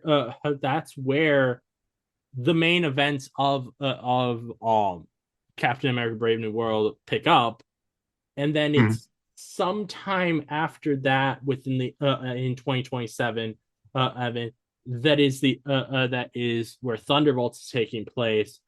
Is I think it is like within 6 months afterwards, and then we have the another 14 months, and so I really think that the 14 months later there has to be either 2028 or even 2029. Oh yeah, for sure. You know what's funny? Um, I know, like I think it's obvious because how much the Russos they have a tendency to bring in certain people, and with Avengers Doomsday, not only is it going to be a sequel to so many different movies and shows, it's also going to be a direct sequel to Avengers Endgame, and of course, a big part of Avengers Endgame was Pepper and Pepper and Tony's daughter Morgan. And I think the actress, she's obviously grown up. If she's in the film as Morgan, and even they put like some type of year, like or she says something like, "Oh, it's been like you gotta figure what 7 years Mm. since Tony died in 2023, like even 6 to 7 years." If they say something like that, that might help a bit based off where things are going. Because I think they said that Tony's death was April 23rd, 2023. Something like that. No, it was so No, no, it the wasn't. it was October. It was October. October, October. Yeah. So if I remember right, it was October of 2023 when they brought everyone back and then he Mm, died. I think the April thing I think it was April um uh, uh 2018 when people went, when Infinity War was happening. okay, okay. I was trying to figure out when. Um, hmm, okay. And then Yeah, it's gonna be interesting to see how they do that because I'm really excited. Because here's the thing with Doomsday, there's a lot of things that's gonna do that I think is gonna impress some people, amaze some people, and I think even people who are having issues with the MCU, for whether it be for right or racist, sexist fans, they don't fucking matter. Fuck their opinion. But like people who are like some MCU fans who are genuinely like, man, I'm fucking lost. Or there are some people like, I don't know what the plan is. And I remember the plan was destroyed by various different real life aspects that Oh Marvel yeah. couldn't control for obvious reasons. You know, stuff with Chadwick, stuff that happened with Jonathan, and then it's going to be interesting to see what the future will be. I do think things are going to work out okay. Doomsday and Secret Wars will be fun no matter what. And you know what's funny? It's funny how, in regards to all the Disney Plus shows, Hawkeye was the least affected by issues, if you really think about it. I wouldn't be surprised. So I feel like at least on a reduction standpoint, I think that Miss Marvel also wasn't really didn't have much problems with production, Yeah, and yeah. I also don't think She-Hulk had much problems with production. The only thing from She-Hulk, the only issue that they admitted to was they said we underestimated how expensive some of the CGI was, but I don't blame Marvel. I think See? Disney Plus, as we see with some of their other shows like the Star Wars TV shows, because I remember even Andor, Mhm. the Andor TV shows, those had a budget of like 250 million per season, something like that. Oh yeah. And even the writers admitted we had to convince Disney this is not going to be a cheap show. We are You going over know, budget because of some stuff. with the budget thing with She-Hulk, people like try to use Hmm. that as like a reason why it shouldn't get season two. I'm like, that's kind of Which is bullshit bullshit. because it's like I know that even though people like to say all the time, "Oh, the She-Hulk show wasn't popular," I know that it It was was very popular.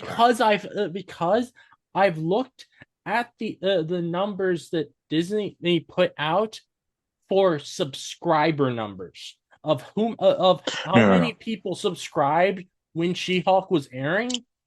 That there were a lot of people subscribing, and then and that so it made them initially a whole bunch of money, and then if those people continue to be subscribed, that's still because of She-Hulk. So it's made a bunch. It keeps making them a whole bunch from that.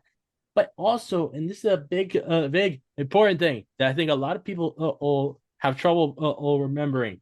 No thing from Marvel has ever been not profitable, at least not in the This Disney is era, because of all the toys. Like the no, no. This is toys the biggest make problem.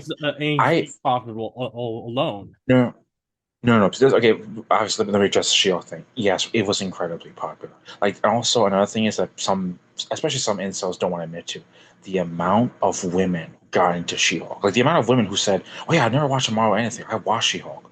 Or like there were some Megan Thee Stallion fans who watched the show to understand what was going on.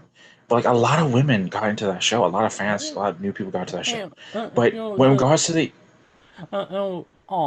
people online all the time are like try to act like everybody hates the Seahawks show, which ain't but true. that is very much an online sentiment. Yeah, yeah, no, no, Every no. every time that I've talked to anybody in real life who's not online about She-Hulk, they've said, "Oh yeah, I enjoyed that."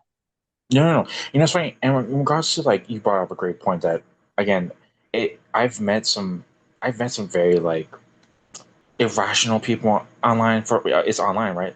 But when we're talking about, I remember I talked about the MCU with some things. In regards to money, like the just the money. Let's say the money from the box office from the films. The Marvel Cinematic Universe has made $40 billion at the box office for all of like 40 something films. Right, it's about to be 40 films. They've only spent $11 billion. So if you break that, they've made like 30 billion whatever, right? That's just Mhm. the film side. Oh yeah, Marvel makes like what, $7 billion in toys each year, right? oh And there's then a lot. and then even with like there was some crazy shit that happened with Fantastic Four that surprised them. Obviously, Fantastic Four is the highest grossing Fantastic Four film of all time with $500 million, right? Which is great. It's impressive. But even Marvel said we made $200 million from product placement for the Fantastic Four movie. We never had that happen ever in the history of the MCU. And I'm like, really? And they was like, yeah, because the pizza ads, and that one car ad, they said they made more money. They made so much money from product placement Hmm. for the Fantastic Oh Four yeah. movie. And I remember I got into a conversation with this one person who wasn't an asshole, but like they weren't. They were trying to like justify the wrong things. And I told them, well, I do think that Disney, not Marvel, Disney has a huge issue with overspending on certain films. Especially when I found out the fucking Indiana Jones Dial of Destiny film cost like $400 million. And I went, you gotta be fucking crazy if you spent that much money on it. But when I told them Marvel can never go broke, Marvel can never go bankrupt. For Marvel to go bankrupt, they would have to lose $30 billion. Oh But yeah. no one wants to admit Like, that. and, sign that I think that a lot of people have trouble with the idea of is so I've constantly said I do not like the idea of Disney forcing Marvel to cut down shows, and cut down movies, cut down how much they spend on these things. And people are like, Hmm. but it's better if we get less and we get and things cost less. I'm like, no, you're that is propaganda from Disney. Where of telling of them where they're making you believe that oh oh they shouldn't have to put as much effort into things and put and have to put as much money into things, put as much content out. That is very much propaganda from Disney, so they don't have to do as much. Well, they This is keep also getting a lot of profit of it, and no I think this a lot of people have trouble with that idea. And it's very much an idea of like because of the we're in late stage capitalism. no, it's such a fucking it's so complicated. Like people really want to simplify things you can, and there are many times where like okay, for example, there are people who hate Disney for justified reasons and for Mhm. unjustified reasons. Whether it be like the people. This is the strange part, and Disney is such a it's like a bizarre reflection. We have right wingers and racist homophobes who are like Disney hates white men. And then you have the opposite side of things where you have minorities who are like, fuck Disney, they've never represented me. They love white men too much. And that's been the conversation about Disney for like the last 7 years. Mhm. And yet, and we've seen Disney is so fucking bizarre. Where like, this is I my own personal feeling, think but that like, Disney listens to fans online too much in that yes, it's a big, we've and seen, we've like seen, I that's why I believe that Eve that they're pushing towards going back to mainly just straight white men and in Marvel are because I think that they've listened to the wrong side of the fan base is and like and like they also listen to the those fans who be like oh we should cut down on content, we should change different things, and the and I've noticed that where the MCU started having a decline in how much money it's making and how popular it was 2023, which mhm. 2023 is around where they could have even started are actually implementing any changes from fans, and versus when the fans started making these complaints in 2021 and 2022. Obviously, they couldn't during that time, but the stuff that came out in 2021 and 2022 is it all extremely popular. This is okay. This is the biggest problem, and this is not even a Marvel issue. It's a because of the way time is moving in the 2020s and the way pop culture is. Like, like okay, for example, Spider-Man: No Way Home came out in 2021, right? Mm-hmm. And Spider-Man: Brand New Day is coming out next year. Avengers: Endgame came out in 2019. Avengers: Doomsday is coming out in 2026. So 7 years, Mm-hmm. 7 years without an Avengers film. The amount a fucking like the amount of people who dick ride Avengers Endgame. I like that film a lot. I still love that film. But the amount of people who are like, man, the MCU fell off after Avengers Endgame. Fuck, the MCU went to shit Oh after yeah. Avengers Endgame. And I'm like, so you mean to tell me that everything since 2019 have been terrible? And they go, yeah. I was like, what have you seen since then? And it's like Doctor Strange 2 and nothing else. I'm like, I hate when people do that. Like they're Oh like, yeah. oh It's the so annoying. no, And I'm especially. the people and then the people who are like, oh, we need to have quality instead of quantity. I'm like, there's a difference between something being low quality and it Mhm. just being being made for a different part of the fandom. No, no, And that's it's something that but they have a lot of trouble with.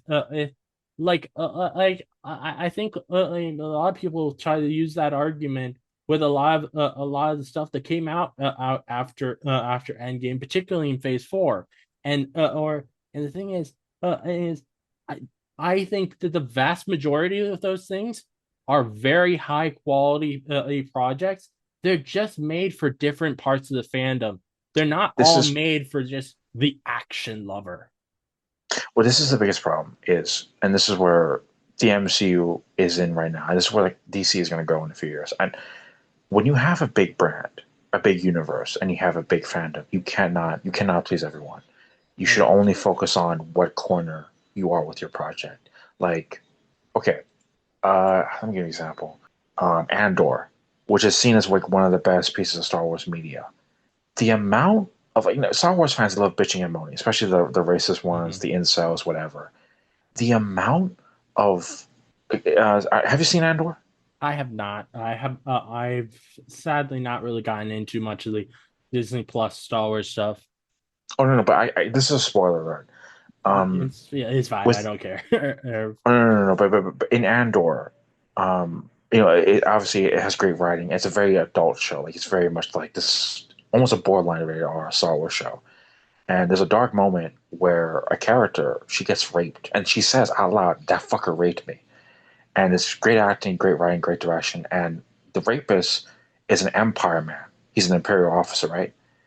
The amount of sexist Star Wars fans, especially men, who were like, rape does not exist in Star Wars. And people were like, wait, what? They were like, there's no, because they were like, there's no way rape can exist in Star Wars. And people went, there are What? sex workers in Star Wars. There are sex slaves in Star Wars. Rape does exist. And a lot of people said, and there are just some people like, I just hate that they brought rape into Star Wars. And then people were like, are you mad because they're focusing on the amount? It got so bizarre that there were Star Wars fans, especially white men, who were trying to argue that the Empire would never support rape, even though they're colonizers, even though they killed innocent people, even though they're genocide. People, for some reason, but Even though these they're arguments, literally the U.S. government, they were literally and they're based on the U.S. government. no, no, no, no. And also, like, But it really showed how immature and how emotionally stupid certain Star Wars fans could be. Most, especially these white men who are like, no. When they were talking about this, it wasn't even done in a genuine like, oh, I feel sorry for any sexual assault victim who may have been triggered by the scene. It wasn't just that. They were like, I am not prepared to accept that the Empire, the villain organization, would stoop that low. And a lot of people went, you have no idea how evil organizations work in real life, do you? yeah, It was so, it's the it's amount, so dumb. it got, like, even the grifters, like you know what I mean? Like those anti women, racist Star Wars grifters, Yep. they were all talking about this. And so many people were like, you don't even like women. You don't even like sexual assault victims. Don't act like you are offended. You literally wanted to get mad and you were bitching about because I think like it's just so fucking it was this whole thing. But when I saw that, it really did show me because I'm a sexual assault survivor. I have friends who are that. They love Star Wars. And the guy, he he's fucking evil. He dies, if I remember. And I'm like, you guys wanted a mature Star Wars show for adults. This is what it was doing. They don't even show it. It cuts around it.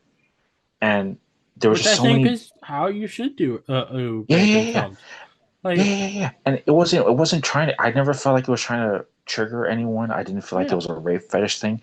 It was a it, genuine like and there were some people who watched it who were like obviously they weren't trying to be like insensitive. They were like, "Holy shit, they went there." It's because it's a Star Wars show, right? It's a Disney Plus show. And then I there were think some people who were like, I think it's also like probably a lot of these people who are like, ooh, just like with us, like with the Marvel shows, anytime they do anything even remotely mature, they're like, "Oh, this is a kid show. This is for kids. You should be doing you know, that in a kid show." It's like, no, no, this is not a kid show. No, it's such a weird thing, and I see so many people. Regardless if they're like, okay, Uh, there are people who are genuine, and then there are people who aren't genuine because they need views, they need the oh yeah, engagement. They over exaggerate. We see all the time with the fucking thumbnails and whatever. oh yeah. And like The there's this like, I remember that there was like you really do see the hypocrisy of certain things, especially when like this is one grifter. I don't want to name him because he's a fucking piece of shit. But huge racist, huge mhm. homophobe. But in Peacemaker, There's a lot you of them know, that come to mind when you say that. no. But in Peacemaker, the character Chris, he's bisexual. John Cena wanted to be bisexual, and in Peacemaker season 2, there's a huge orgy scene where we see a Yeah, bunch of gay men, lesbians, bi people, all having sex, being nude, whatever. So this one fucking grifter was kind of like, this is James Gunn's, fucking LGBT propaganda. He's trying to turn kids gay, whatever. And I went, shut the fuck. And I remember thinking to myself, wait a minute, this is season 2 of the show. There was a threesome in the first season, but Chris is not straight. There's blood, there's swearing, there's nudity, there's fuck tons of blood. No kid is watching this show. It's rated R, yeah. right? They And I'm like, but just they wanted were to be trying to angry. shame. Yeah, it's just such a fucking weird thing, and it's so like even like now grifters are getting mad preemptively. You know what I mean? Because now there are rumors about like, oh, there's all these secret women in Avengers, Doomsday, Secret Wars. I'm mad they're gonna get jobs, and I'm like, fuck off. I'm like, seriously, fuck. Like the amount. I remember. It's funny. Not because now there's that one rumor that Tatiana might not be in Secret Wars, but She-Hulk will still be in the whatever. I think she'll be in, regardless of what happens. I do think She-Hulk will be in Secret Wars. I hope Tatiana plays it. I understand if she doesn't want to do it, but the I amount, so but the amount, but the amount of anti-She-Hulk people mhm. who are like, I want her dead. I want her erased from the Oh yeah, MCU it's forever. And I'm like, really fuck messed up. you. It's really messed up how much they've harassed her or with like those rumors or as fast Hawk. I think like the there are people who are like they think that Marvel's just is going to recast her or because Tatiana Maslany rightfully does not want to work with Disney right now because of the genocide in Gaza. Um, And also the shit there's they did with so many Kimmel. people there's so many people who think that they're just going to recast her because of this. I'm like, yes, No. Disney is on the wrong side of history, but they are Hmm. not dumb. They are No, not but also, dumb business wise, and it would be well, dumb here's the thing. business wise to recast her. No. This is strange, but we can actually I mean, okay. When, I'm sure you're aware of the Melissa Barrera, what Yes. Spyglass Oh did. yes. Right. Yes. It's a big popular thing. Everyone's still talking about it. When Spyglass did that, and this got reported on, the amount of studio executives from other studios that called out Spyglass and they said, you really fucked up. And it was like, Oh yeah. what? It's like, no. Regardless of Israel, regardless of this is not how you handle this. There were even some people who kept trying to tell people about Spyglass from Warner Brothers, Disney, Universal, whatever. They kept trying to tell them, bring her back, try to get her a job back, because this Mhm. doesn't look good. And then even now Yes. with Paramount and all those assholes being like, oh, we're gonna make a list of actors to blacklist if they support Palestine, all this other bullshit. Late. I'm like, Mark Ruffalo is a pro-Palestinian actor. Oh He yeah. has been for years. He almost got into some trouble, whatever. He was accused of being of certain things that he was not, but he's so pro-Palestine. He's literally in Oh the yeah. next Like Spider-Man think movie. about but like Like, think about the backlash that Spyglass got from Mos Barrera. Think about the backlash that Disney got from trying to fire Jimmy Kimmel for yeah, um they lost more and then money. They lost. think about how much worse it would be if Disney fired a A-list star of the biggest franchise of all time. I'm That would not be good for Disney. No. And even like Florence Pugh, she supports Palestine. She's Yeah, been supporting Palestine since the premiere of Florence Thunderbolts. Pugh, She's in Avengers. also She's gonna be in. No, there's no, some like other there are a few other MCU stars that they're not coming in mind immediately, but yeah, but, no, Petra Pascal. yeah, Pedro Pascal. All of the Fantastic Four actors are Yeah, pro Palestine. I'm pretty sure. Or yeah, yeah. now here's one that's probably not actually ever coming back to Marvel, but Angelina Jolie. She's pro Palestine. And like there's I do the think. amount of backlash they would get, it would be so dumb for Disney to ever come out and say, "Hey, yeah, we're firing Tatiana Maslany and recasting her." If anything comes to this, it'll just be that they ignore it and never use She-Hulk again. No, no, no, right, It right, would not be that they recast her or because they don't want to bring attention to this. right. No, no, no. And it's also another thing is, it's also a thing of Kevin Feige likes these people, even if someone at Disney doesn't. He still works to try to bring those people back. The reason why I say that, when I found out that even Chloe Zhao and Nia DaCosta, because Bob Iger, he's a piece of shit. When he blamed Nia DaCosta for what Oh happened to the yeah, Marvels, even though the strike affected the premiere the and strike affected the affected marketing. it. It Disney pushing the film to November affected it. No, no, no, It no, no. But like another thing is the fact that it's like, very much Disney's fault. yeah, They Disney's failed. to blame. No, no, Disney's to blame for a lot of terrible things. And they're trying hard to get back good PR. Bob Iger's about to leave again. He's about to. I think the success will respect. But another thing is, Bob Iger, he's a piece of shit. He's gonna be gone soon. Whatever. When it comes to what they're doing, and this, there is a list of people who should not be welcomed back into Marvel Studios, right? People Yeah, like Joss people Whedon. like You know what I mean? oh yeah, Yeah. people like Chris Pratt and Kelsey Grammer.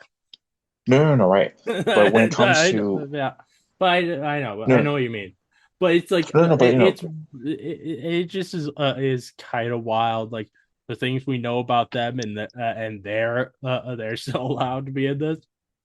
no, no, no, no, right. And then, but when it comes to like that, Mhm. I'm like, I'm like, if it's just so bizarre. Like so many people are like, I want these people gone, but not these people. And then like, my whole thing is so many people they're not thinking. If that makes sense, they're not really thinking about certain things. Because like even when like some people they're like, why is Avengers Doomsday even happening? Because there are some people who are like, I wish the multiverse saga was done. And I'm like, it's not done till Secret Wars. You've all should have knew this the second they Oh announced yeah. that film years ago. But that's a whole other thing. And there's even like some other stuff where I'm like, I could give the answer now, but nobody wants to believe until it happens. You know what I mean? Mhm. There are some people.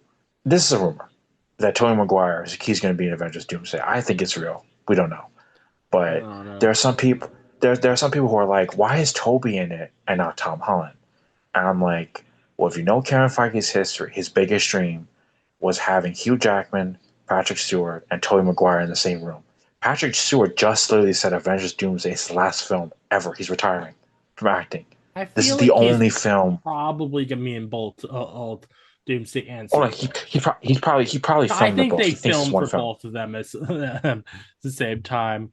I'm like, I I imagine the same was done for Sarah McKellen. Just because of how old they are they do not want to wait till when Secret Wars is actually supposed to be filming to film scenes for them because Yeah, yeah, we don't know how long these actors are gonna live. It sucks yeah, to yeah, yeah. say that, but No, that's no, the no, truth. no, no, no. It's one of those things where like even like that does happen. I mean, like I remember like, oh, what was that one film? I'm trying to remember. There was, I mean, it does happen where like an actor's getting ready for something, then they pass away and they can't. Obviously nothing can happen. Mm. But with Avengers Doomsday Secret Wars, I think it's gonna wrap up okay. I think it's gonna do a lot. Kevin Feige to do a love letter to the past because he is grateful for the non MCU Marvel things that Mm. paid for Marvel Studios, right? Uh, And there's a lot of people like I okay, for example, there's a bunch of people who I think are going to be in Doomsday and Secret Wars. The reason why they're not announced is because A, stuff with their agents, B, there's a time and place, or C, they're going to wait to the premiere. Like oh if yeah, Famke Janssen and Halle Berry are at the premiere, as I they're s- they're in Doomsday. I as mean, I said, I think the reason we haven't gotten a second chair air live stream is because Marvel's realized that they just don't have to.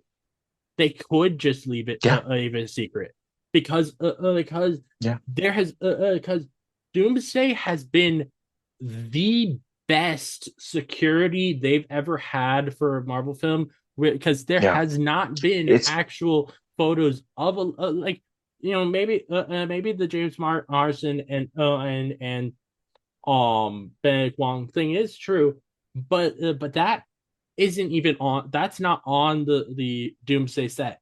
There has that's across the street.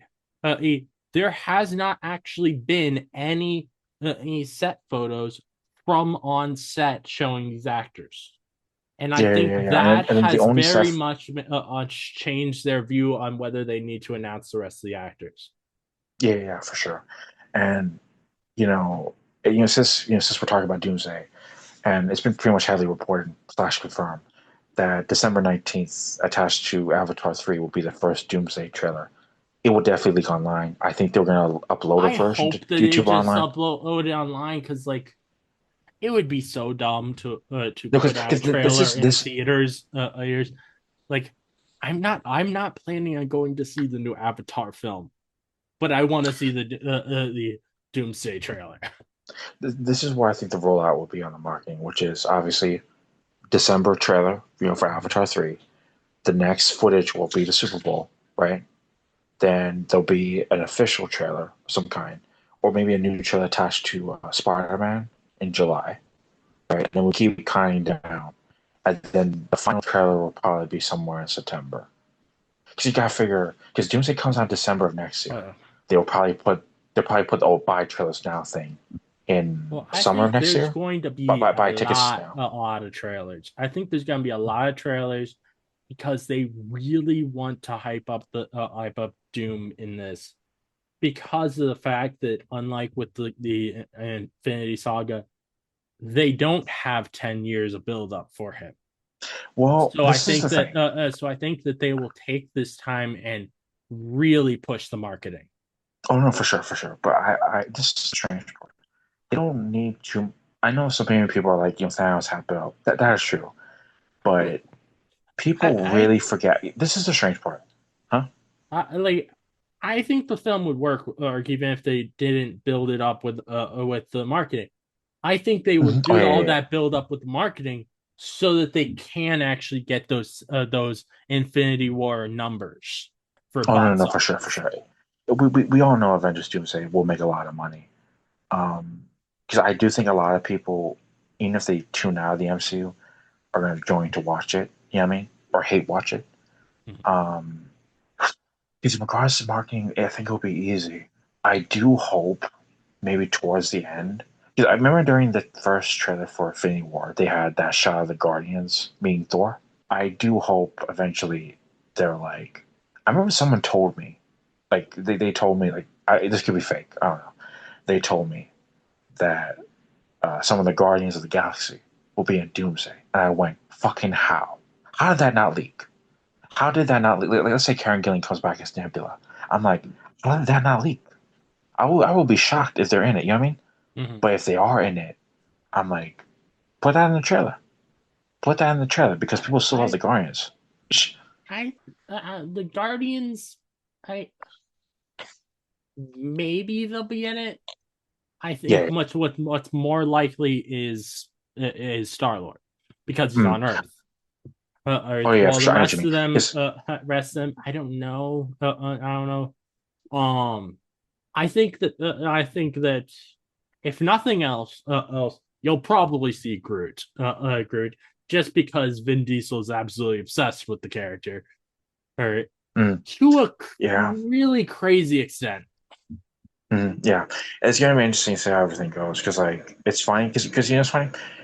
I know there are some people who are like they're doubting whether certain TV characters will be in certain things. The reason why I'm fucking 100% sure that Hawkeye or Kate Bishop Hawkeye will probably be in Secret Wars, even if she's not in Doomsday, is Yelena is a big part of the Hawkeye TV show. Mhm. Kate is like one of the few normal people she knows. Yelena accidentally became an Avenger. Yeah. She's about to face Doom, the X-Men, all these other people, all this crazy shit. And I'm sure she would love to see a nice, happy Mhm. face in Secret Wars. So Oh her yeah. them meeting each other has to happen. You know what I mean? Oh yeah. That makes Like, sense. yeah, yeah, yeah. Oh, No, because whether it's in Doomsday, Secret Wars, or a Young Avengers thing, I mhm. want to see just because this would be such a fun sequence. It's one upping scene from Hawkeye. I want to see Kate Bishop make her own trick arrows, and have one of them be a Hulk fist arrow, and Mm, then she can use the Pym arrow on it to make a giant Hulk fist arrow. mm. Like That that would be would cool. be. It's fine.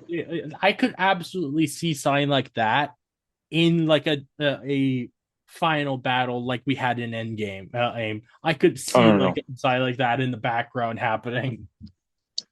No, no, it's gonna be. I think they're gonna. That's one thing I'm actually really excited about. Say what you will about because the Russos they've had issues outside the MCU. A lot of the films outside the MCUs have gotten very mixed reception. But in regards to their record in the MCU, Winter Soldier, Civil War, Infinity War, Endgame, they did 4 films in the MCU. If you notice the action, there's a constant one-upmanship. And say what you will about certain things, they love giving standout moments to certain characters. Especially in Civil War, Infinity No. War, Endgame. I am very excited because obviously we know who they've worked with before. No. Like, because this is not a spoiler. Alan Cummings accidentally spoiled this when he said, "Oh yeah, I'm gonna fight Pedro's Richards." I'm like, seeing Reed Richards fight a fucking teleport, fight Nightcrawler is gonna be incredible. You know what I mean? Oh yeah. Seeing potentially Gambit versus Shang-Chi, like Shang-Chi throwing the rings at Gambit's glowing cards, that could be incredible. I'm No. like, yeah, it's gonna the I amount of Disney Plus characters they're gonna use I'm is gonna very be much great. interested in whether they're going to use any of the scrapped crazy ideas that they had from Infinity War and Endgame. Mm. Stuff like um Doctor Strange in an Iron Man suit, or how there was they didn't actually film this, but um they had art made up of this reveal of kind of the fastball special, but so it's Hulk throwing Spider-Man and Giant Man throwing Hulk. Yeah, yeah, I remember that. I saw the concept. That was I great. wonder if they will bring back any of those concepts for Secret Wars, They have to. They have to, and I think they will. because like that would And be so much fun to see. oh no, no, for sure, they have to. And I do think I'm so excited to see uh who because obviously with every Avengers film, there's at least 1 or 2 permanent deaths. There are some characters I think will die in Doomsday and Secret Wars and stay dead, and then there are some people who, in my opinion, are death proof. Mostly because I'm like, Mhm. you're young, you're new, you could be in the MCU for I 10 more think years. that So I think with Secret Wars, it's less going to be about killing off MCU characters and more about killing off X-Men. because we know for a fact new X-Men are on the way. Yeah, Yeah, you know they're what like I mean? but less about because new X-Men are on the way, but just because it's gonna hit really hard the characters that we followed for the past 20 years or almost 30 years at that point ain't dying. It's gonna be there are some matchups I want to see, and there's some moments I Like really, really want to see. I could see them killing off Hugh Jackman's Wolverine again in it. What his thing, Hugh Jackman, he only, obviously he missed the Wolverine role, and he wanted. But I remember back in 2013 when he was promoting the the second Wolverine film, and he was talking about some stuff. And somebody asked, he was talking to an interviewer, and it was like, "Do you think Marvel and Fox will ever team up the rights?" They said, "I think so," but I remember at one point he did say back then, he basically said, "I just want to meet the Hulk. I want to meet the Avengers, and that's the only thing I want." And Uh, it's gonna happen. well, Like you know what I mean, like he's gonna meet Hulk. I really, what something that I really want to see, and I was hoping for this in Deadpool and Wolverine, but it didn't happen because at the end of the film they stayed in the X-Men universe. But I think what would be really fun to see is Deadpool and Wolverine. I mean, they teleport to the MCU, but Deadpool particularly makes it so that they arrive on Bruce's is beach right outside of his out of Bruce's bar from She-Hulk, Oh, and then like Bruce comes out and fights Wolverine just because he's like because he's this is a stranger just appeared on my front porch and then mm, and like I can just imagine like Deadpool just sitting at the bar as this happens, ends and turns to the camera and be like, "I did this for you," to the fans. mm. Like I could like I could honestly see something like that happening in like one of the starting scenes of Doomsday. Like Mm. the I like think how they I have here for I have the my first time. own. Oh no, I have my own predictions for certain things and my own like. Well, this is what I would do. Um, I am. I mean, okay, but I'm trying to think because there's some stuff I heard about as a rumor. And I don't want to say it because it might be true one day. You know what I mean? So I'm trying my hardest not to say anything. I do think Wolverine, Hugh Jackman Wolverine, whenever he shows up with Deadpool in Doomsday or Secret Wars, I do think he'll kill an evil Hulk. Not Mark Ruffalo's Hulk, not the MCU Hulk. He'll kill a evil Hulk working for Doom. You know what I mean? It doesn't have to be. It doesn't even have to be Bruce. It could just be a Hulk. Mm-hmm. Because Wolverine versus Hulk. I mean, obviously, you know, they're both connected.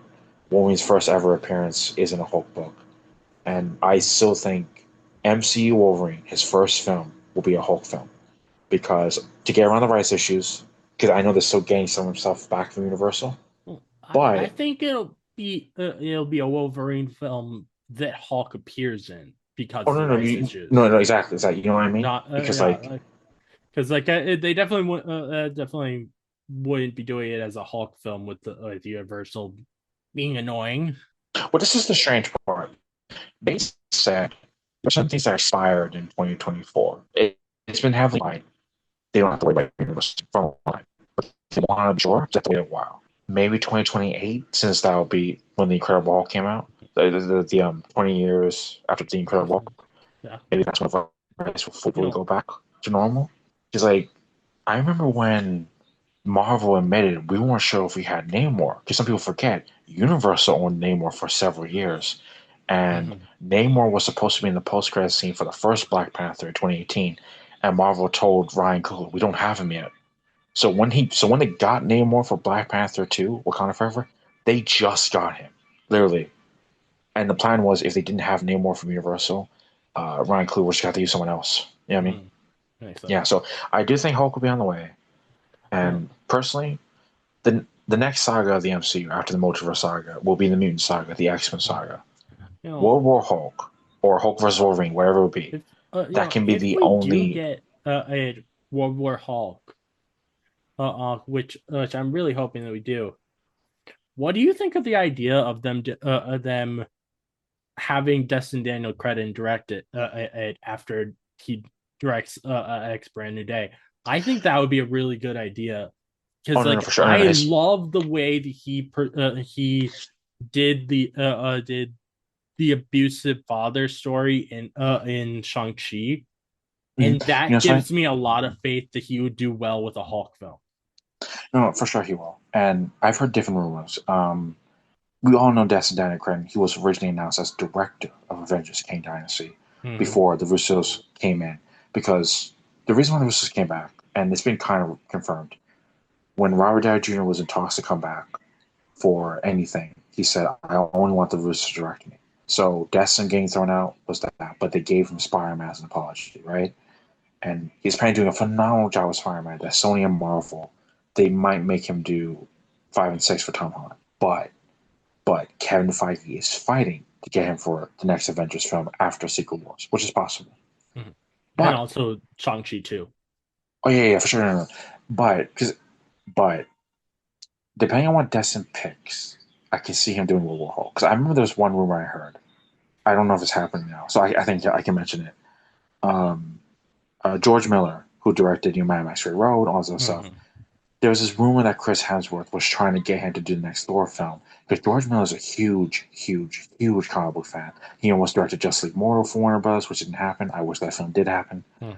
But George Miller is a huge, huge Marvel fan, and he's talked about Marvel a few times. He's apparently talked about a Thor film, or at the very least, he told. This is just a rumor. This apparently George Miller told Kevin Feige supposedly whatever film Chris is in, I'll do. George Miller is a self-admitted Hulk fan, and apparently he asked for a World War Hulk film. And Kevin was like, "Are you serious?" I was like, "Yeah, yeah, yeah, yeah. I'll let direct a World War Hulk film, but make sure Thor shows up because I want Chris again." And when I heard that, I'm like, but I kept thinking to myself, "You might have to wait a bit." But if Destin does World War Hulk, that would be great because Destin's a huge anime fan, like an anime manga fan, and World War Hulk is an event book. Mhm. If you treated World War Hulk like a fucking like a Dragon Ball Z like event, like everyone was trying to fight the Hulk, but Hulk is powering through everyone, that could be great. Mhm. But like I particularly think that that Mm-hmm. if they do another Hulk film, they Mm-hmm. will go into the fact that he had an abusive childhood. Oh yeah, for sure. And I think that Destin Daniel Cretton, after how good he did with that story, in Mm-hmm. that kind of story in Shang-Chi, I think he would be perfect for exploring Hulk's abusive childhood. Yeah, for sure.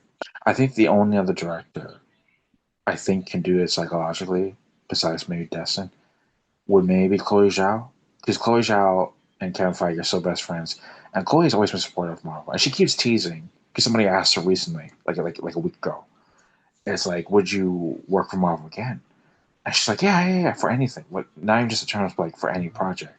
I've even heard like some crazy rumors that she might be picked for Thor 5. I don't know.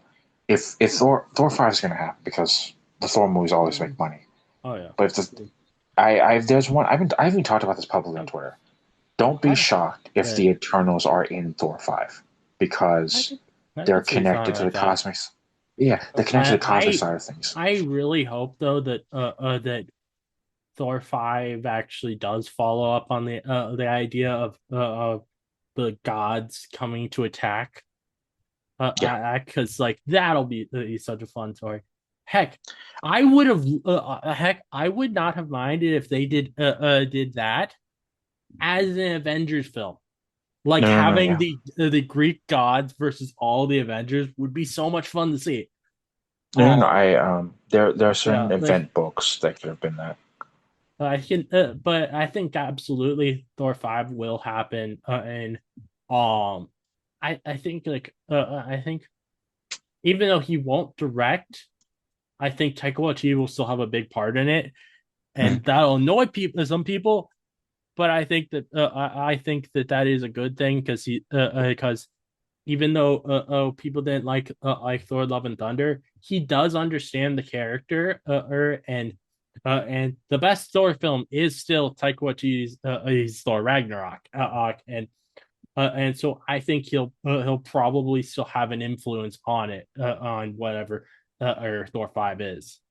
Oh no, no, for sure, I can see that, and I'm very excited to see. And I hope they don't Um, like completely change directions to serious Thor. I think I they think went to in the middle oh um like a little bit more serious than Thor Ragnarok, but still not completely serious because that's because I think that is a sweet spot for Thor is he has serious moments, but he also is a comedic character. no, no, no, I get what you mean. It depends on the type of film and the type of director going forward. Um, I do think they'll balance out the tonal stuff. I wouldn't be surprised because Sam Raimi is a big Thor fan. He almost wanted to do a Thor film in the '90s. I mean, I think he could do a great Thor 5. I think this is the strange part. The Thor films and Thor as a character always evolves. He always changes. And serious Thor, goofy Thor is still the same person to me Mhm. because I Oh see it yeah. as him reacting. I see it as him as reacting to different situations. Mhm. You know what I mean? Because you can argue with Thor I think 3 and especially in post Endgame for Thor 4. he's laughing through his pain. He's trying to Oh yeah, put some stuff. absolutely. Yeah, yeah. And another thing is it's like if because you really think about it, Thor has kind of like one of the arcs. He's lost his family, all this stuff. In theory, if he become goofy and like a child, he would become incredibly depressed and borderline murderous. You know what I mean? He Mhm. only had two outcomes. He had to embrace, and you could also make the argument that the Guardians helped him be happy, well, as happy as he could be. Because if you notice something in Mhm. Thor: Love and Thunder, he's still depressed in that montage. You still see him being sad and bored and directionless, Oh yeah. and then he has to deal with all that stuff with Jane. And the Thor: Love and Thunder, I still like as a film. I know there are a lot of Oh people yeah. who still like it. They just don't I like defend it it. I as like much it as they too. would. I think it's a very fun film. And Oh no, people are way too hating of it. oh no, no, no! I think what they should have done. I still like parts of Love and Thunder. Um, there are some parts of it that still works. There are some missed opportunities, but yet what's there still works for me. I think And the they the also, biggest thing that I wish for Thor: Love and Thunder is that they brought back Hulk for at least a cameo. yeah, Because and what I think would have been a really good cameo would have been uh, having that Valkyrie is talking on a video call with him, and then Thor walks in and I think what would have been really funny would be him mentioning to Bruce being like, "Hey, can you bring back the big guy? I want to talk to him. He's my friend too." Who pointing out the fact that this is like Professor Hulk is Bruce. It's not actually Hulk, and yeah, I think yeah, that I think that would yeah. have been a You really know, fun thing, and like it would help very much with as fans' perception because there's so many fans who don't get that this is Bruce taking Hulk's body and not that they are actually the two personalities merged. yeah, yeah, yeah. I know what you mean. And there were, I remember Mark Ruffalo. He wished he wasn't Thor for obvious reasons. He loved working with Chris. I can see another, and Thor and Hulk have always been kind of connected to me. Mhm. Like even like the fact that they do share some similar villains, and it would have been interesting to see certain stuff. And with Thor: Love and Thunder, that movie deserves more credit for certain things. Oh yeah. Like Natalie Portman, she only wanted to do one more film with Taika, and while I do think we might get more Jane in the future, they do need to recast her only because Natalie Portman, she's very iffy on sequels, and I kind of understand why. But her reluctance to do another Thor film is the reason why Jane dies in the film and it stays Mhm. dead. I remember so many people were confused they killed her. I'm like, no, it's Natalie Portman. Like she might show up in Avengers with the Thor core or something. I don't know. That's crazy rumor. She might even be in Thor 5, but we don't know until later, right? Like Thor 5 had to balance a bunch of stuff, and I do think that ending is so sweet.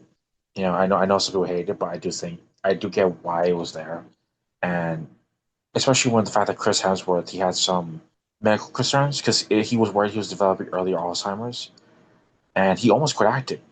Some people seem to forget this. He talked about this. He said, "I was going through a bunch of issues, and there was a good chance that Thor: Love and Thunder would be my last film ever as Thor, or he was going to quit acting if he was getting Alzheimer's."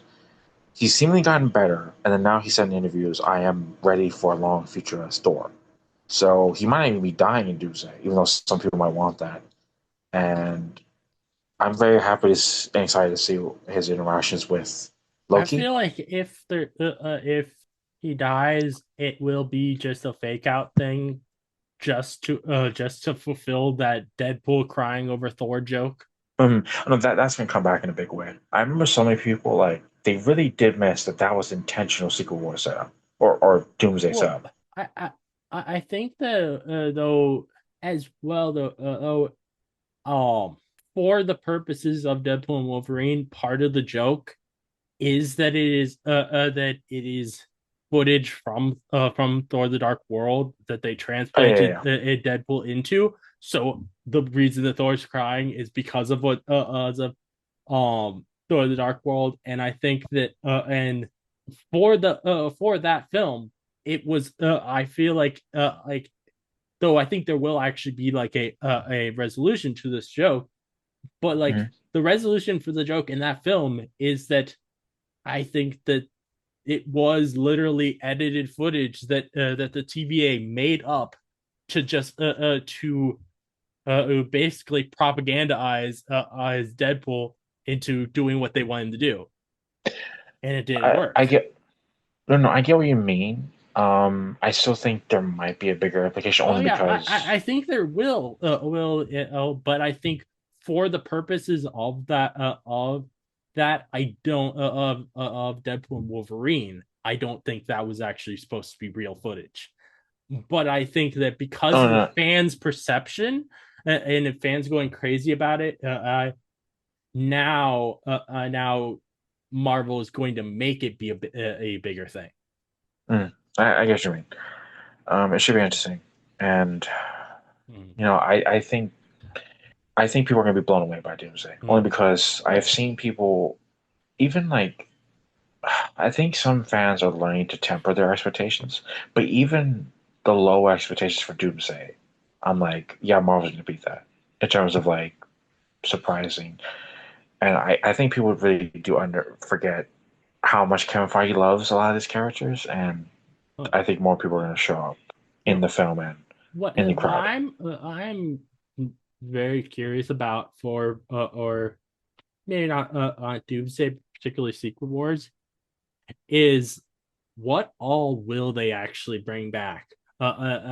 Will they like will it just be like stuff from the 2000s forward, or will they reference and Marvel stuff that came out before that, stuff like the different Captain America movies that were made, the Howard the Duck movie, the David Hasselhoff Nick Fury. Mm. Will they do any of those more niche Marvel things, or will they only do like the most popular stuff, which for the most part started in the 2000s? I think they're gonna talk about other stuff too. If you know what I mean, I do think they're gonna talk about other things. I remember a friend of mine, he and I were talking about uh, the '70s Marvel universe, but like the '80s Thor and '80s Daredevil, and of course Mm-hmm. the Incredible Hulk. Yeah, And we and were how like, which that originally was going to also go well, not originally, but like there was a point where they were also going to cross over that with the Nicholas Hammond Spider-Man. yeah, yeah, yeah. And I remember there were some friends of mine. They were like, "Do you think they'll make references to them?" And I think yes and no. Like it depends on the rights issues because there are some like there are some rights issues with some of the shows. Mm, Um, and then there are some people. I think I think they might have like a montage of like mm. past universes, That and would be cool. Oh, like I do. I still wish that some of the earlier TV Spider-Man before the 2000s were referenced in No Way Home. It Mm, sucks they only did those two popular versions of Spider-Man instead of like also including Nicholas Hammond Spider-Man, the Spider-Man and who just last week passed away. yeah, yeah. The No, that's your company. the Japanese Spider-Man. Like Uh, I think that I get if they weren't them not like actually having those Spider-Man appearing, because it would be really hard to put these old actors into suits again. But they could have at Um, least like gave them cameos, sort of like the Fantastic Four film did with the '90s Fantastic Four. yeah, yeah, They yeah, I could know have what you mean. given them some kind of cameos in No Way Home, and I feel like at least with Nicholas Hammond, they still could do something like that in Doomsday or Secret Wars. No, I can see that, especially with the fact that you know, we like we're obviously gonna get emotional, sorry. We're gonna get Toby, Andrew, and Tom again, in Secret Wars. To up that surprise, you need other Spider-Man there. You know what I mean? So Mhm. you do need to add more people. I do think they will reference more of the TV side. Mhm. It's gonna I really though the biggest one though that I want on is the '80s version of Howard the Duck to appear. Somehow, I want them to have that version of the character appear, just because he is the first Earth movie from Marvel, oh, the first theatrical movie from Marvel. I get you mean. I think that that alone kind of makes him deserving of a cameo, even though that film flopped. But also, due to that, like that film flopping, is kind of why we actually have the MCU as it currently stands. Yeah, I get you mean. If that film didn't flop, Marvel Universe would be completely different. I don't think Disney would even have gotten Marvel if Howard the Duck hadn't flopped. Mm. I think, and I get what you mean. It's cause and effect, and it is connected. And it's kind of like a similar issue I had, in regards to in superhero multiverse stuff on the DC side of things. I remember getting really, really mad at the way Andy Muschietti handles himself for the Flash Mm-hmm. film, but I was also really, really mad at like I remember, yeah, I remember I had a pitch I shared with a friend of mine, and he was like, "What would you have done, Brayden, instead of the Flash film?" Or at least like, would you? I wanted to do a multiverse Justice League film instead of a Flash film because like you guys wanted Michael Keaton and Linda Carter was considered to come back as Diana, but Andy Muschietti said no for some reason. And then there were some other people you could have brought back. I even like Oh yeah, if you want to give like redemption I to hated DC films, you should have brought back Holly as Catwoman. You know what I so mean? yeah. Like, What I because what's funny is so at least for like the actual Flash film, like I would love it like in a multiversal Justice League as well. But like for the actual Flash film, what I think they should have done is played into aid into where the last we had saw that Barry Allen, which is in Crisis on Infinite Earths, well, no, no, no, it Earths, was supposed. and the It and was like what I would do is have that when Ezra's as Barry comes out of the Speed Force because of the multiverse resetting in Crisis, he's now in a new universe. He doesn't understand what's going on. So the plot of the film is him searching the new multiverse, looking for Grant's Flash, so that he can figure out what's going on. no, no, no, Why is his world different now? no, no, no. That was gonna be a thing because some people seem to forget.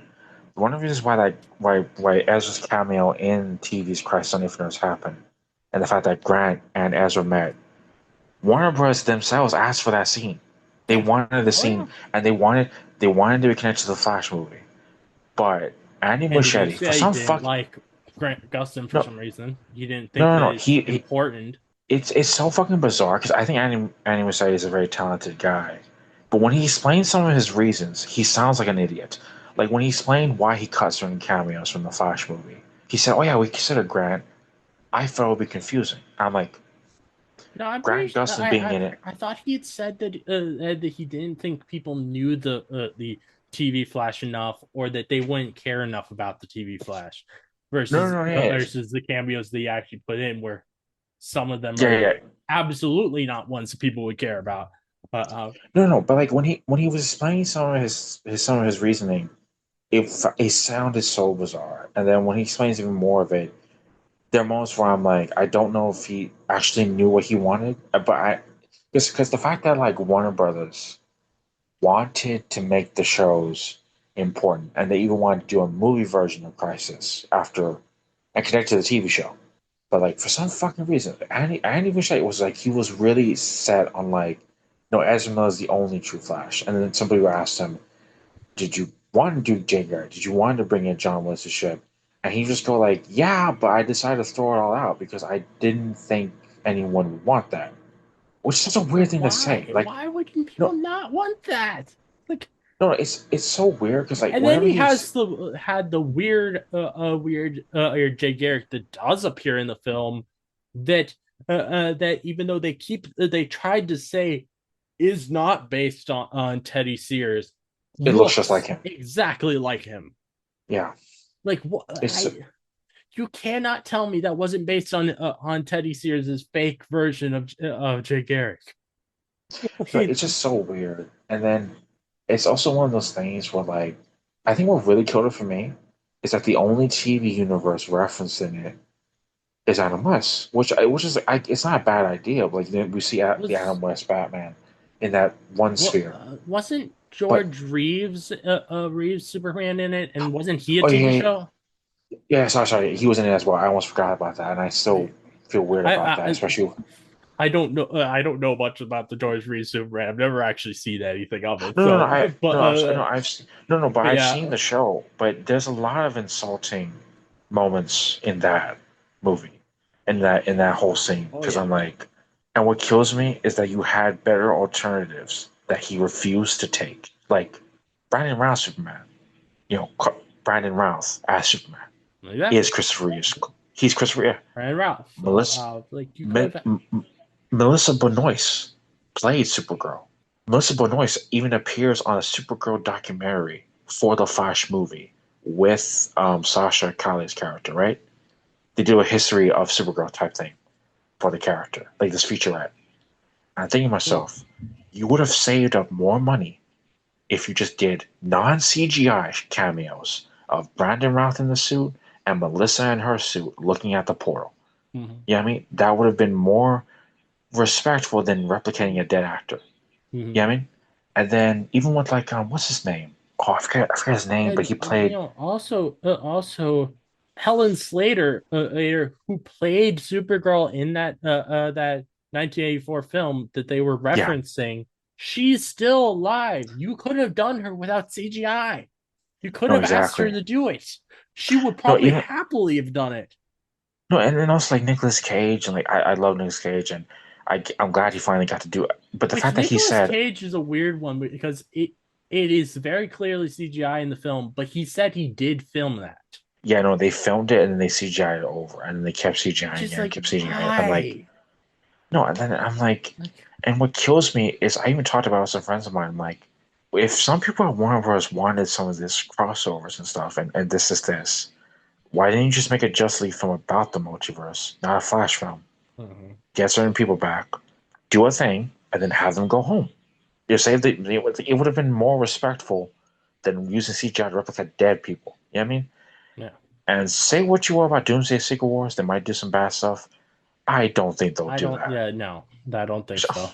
I remember when They, some idiots were like, I remember when some idiots were like, "Oh, be prepared to see they a deep fake T'Challa and Black Panther Wakanda Forever." And I'm like, "Fuck you!" I hate when people say that, and I'm glad, for obvious reasons, Ryan Coogler and Marvel did not do that for Mhm. Wakanda Forever. Yeah, You know what I mean? like Like, it's possible to respect oh yeah, dead there's like actors. I think there's even respectful ways you can CGI or that actor, but Yeah, yeah, it's yeah, yeah, with but it permission. is like but I think that people were way too focused on we just need T'Challa back any way necessary, and Yeah, it's like you don't really care about like honoring Chadwick Boseman. You just care about the character at that point, and the like recast T'Challa movement. I've listened to the argument and the conversation. There are some emotional, inconsiderate things they're not considering. mhm. Let's say they did recast T'Challa. They didn't kill him in the MCU. Ryan Coogler and the cast of Black Panther would not have filmed it because they Oh knew yeah, Chadwick. He was their friend. They would be like, they won't even be mean to the new actor. They'd be like, I understand you're here as T'Challa. I'm still grieving Chadwick. I don't want to be in the same room as you. Please go. You know what I mean? yeah, yeah, That would have happened. That would have exactly. happened. And then no one talks about that. If they did recast Kevin Feige, would be like, let's say Kevin Feige got like a new actor to be T'Challa. He would tell him, okay, you're going to be in some of these The movies and thing, shows. We're not doing Black Panther 2 for a while because I don't uh, think Angela Bassett mhm, and Letitia Wright and Lupita Nyong'o, I don't think they're in the mood to be around you. You know what I yeah, mean? oh yeah. No one talks You about that. know if you're gonna do a CGI version of character, it there you have to there has to be done because of passion Ashton for Yeah, honoring the actor, and but things like with what the Flash movie did, that was not about honoring those actors. That was yeah, just we want a big moment. yeah. It wasn't, Like and it didn't even feel right. I think that I know like the view of Paul Walker has changed much since then, but like it was done well in Furious 7 Yeah, how yeah. And keep they did that, and and keep. then Ghostbusters Afterlife is where I think that was done the best for Mm. honoring a dead actor with Harold Ramis in Ghostbusters Afterlife. You know what's funny? There's a bit of, I mean, obviously, yes, with Furious 7, that's still one of the best. And obviously, some people seem to forget. They were halfway through filming. Paul Walker died. They looked at the footage and they went, "What do we do?" And they had to build to that. And they Mm-hmm. improvised that on the spot. It worked out okay. They spent a lot of money. They had Paul Walker's brothers help finish up the film. The fact that movie turned out coherent is a miracle. Oh When it yeah. comes to when it comes to Ghostbusters Afterlife, there was a lot. I like that scene, and there's a lot of. If I'm uncomfortable with anything, it's because I know some real life history. Um, Bill Murray and Harold Ramis, they had a falling out Mm-hmm. due to working together, and then some friends. And when Harold Ramis got sick, and they all knew he was going to die, they told Bill you should go see him. So they made up and they made peace. And Bill Murray, even though I know he's an asshole based off some stuff I heard, he Mm-hmm. went to go see Harold Ramis. He hanged out with him for a few hours, and Bill Murray was deeply sad, and he did feel bad. He said, "I let a working field stop me from missing years of my friend." And there's a moment in Ghostbusters Afterlife with that scene where it's Harold Ramis, it's Dan Aykroyd, Ernie Hudson, and Bill Murray's characters when they're looking at that ghost, that hologram. I remember there's some people who were like, "Oh, this must be awkward for them," and I'm like, "No, you guys don't get it. They're not acting. Like, trust me, when you look at that scene, they're not acting. That's why when Bill Murray says, "I'm sorry," I should have said, I should have, he says, I should have reached out sooner. That's Bill Murray talking as Bill Murray. So, though there are some people who might not like that scene, they're most from like, film can be like therapy Mm-hmm. depending on the circumstance. Oh That yeah. scene is therapeutic. That scene was therapeutic for them because I think even they were like, we don't know we can do this without him, and we have to talk about him. And they put that moment in there for them, and it could have been distasteful. It could have been more insulting. I think it's not that insulting. I Yeah, think because it's them. I don't think it's insulting at all. The way that they Yeah, did yeah, it yeah. was like really well done and it's a powerful scene. And it didn't feel like fan service. It felt like we just want to honor this guy that we worked with. Yeah, yeah, yeah. And And and like it not just for the three other Ghostbusters, for the director as well, because yeah, the director was the son of the original director of the Ghostbusters movies, so he yeah, also had a really big relationship with these guys too. yeah, yeah, yeah. And I honestly think they wouldn't have been there because even like when they appeared in the 2015 Ghostbusters film, they were doing that out of courtesy, especially when even Dan Aykroyd defended the women that was getting harassed and saying, "Oh man, don't go after them." And so when they did cameos in the film, they were trying to be nice, trying to pass on the baton. Mm-hmm. And then when they found out, Reitman's son was doing the next one, they were like, "Okay, we'll be there." And this is the strange part when it comes to this connects to the MCU. When it comes to fan service and nostalgia, my whole thing is to me, if there's an emotional plot point in the story, if it actually helps the characters, it's 100% needed. It's not pointless. You know what I mean? Yeah. So many people want fan service to be pointless because they're like, I hate the fact that these fans are getting something. You know what I mean? They Mm-hmm. they hate that like okay, for example, with Deadpool Wolverine, when Blade is in Deadpool 3, we know for a fact there's a meta-ness to it. Ryan Reynolds is thanking Wesley Snipes and Blade Trinity for that film. For he played Hannibal King in Blade Trinity. Which honestly, it surprises me that they didn't actually have Hannibal King come back in it. Yeah, yeah, yeah. It would have been Like funny. I oh, mean, like shit. I could like I could so easily see Ryan Reynolds doing a dual role in the film of both Deadpool and Hannibal King, but somehow he decided not to.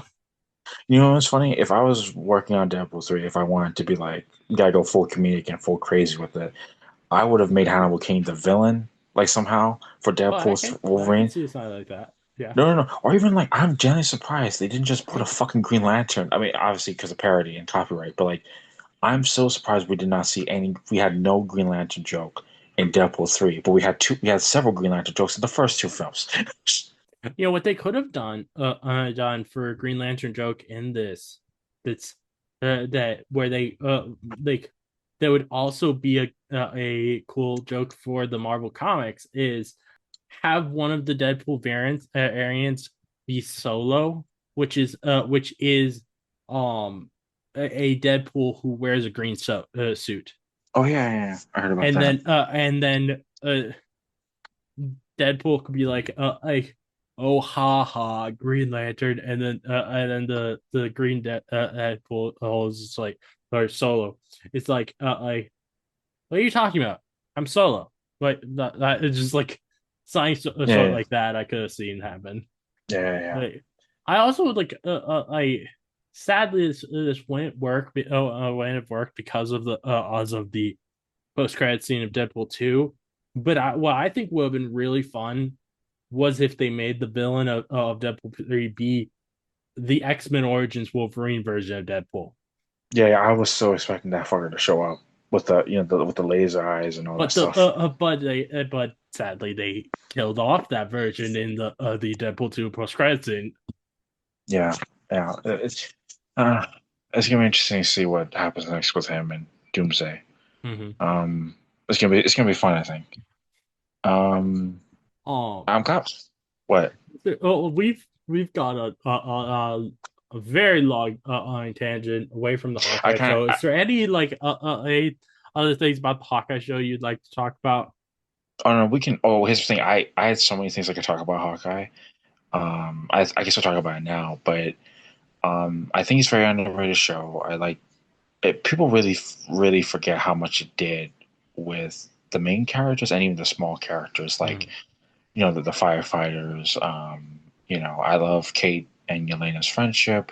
I think on the topic of Secret Wars, they're going to come back for that friendship moment. I really like what they did with Clint because it's about survivor's guilt and it's mm. about he knows You he's know, not a good person. I mean, he's killed a bunch of innocent people. with Or the when I say he killed a bunch of bad mhm, guys, but he mhm. did it in a dark way.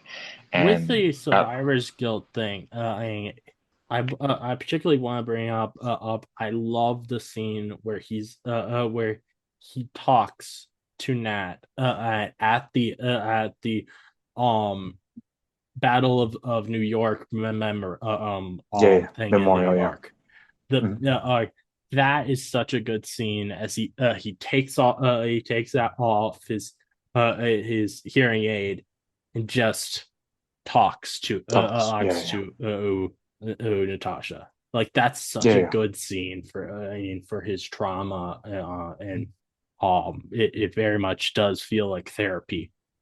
I think the strength of the Disney Plus shows across the board, regardless of some issues here and there. I do like the fact they let their heroes just talk about their feelings in ways that don't feel forced. Mm-hmm. Because usually in movies, it's always like, gotta talk about your feelings in the second act type thing. Mm-hmm. In the show, you can talk about your feelings for different episodes, and we see Clint reacting to Kate and to the firefighter and Echo and Yelena in different ways, and they all, and some of Mm-hmm. you can argue they all Oh reflect yeah. different aspects of him. You know, Oh Yelena's a yeah. reminder that Natasha should be around, not him.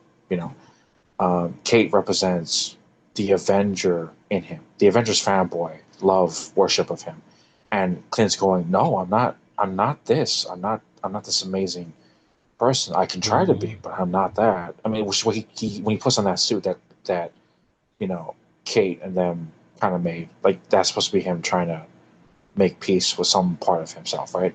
Yeah. But like when he's around Maya and Echo, she's a reminder of what he did as Ronin. and all these consequences.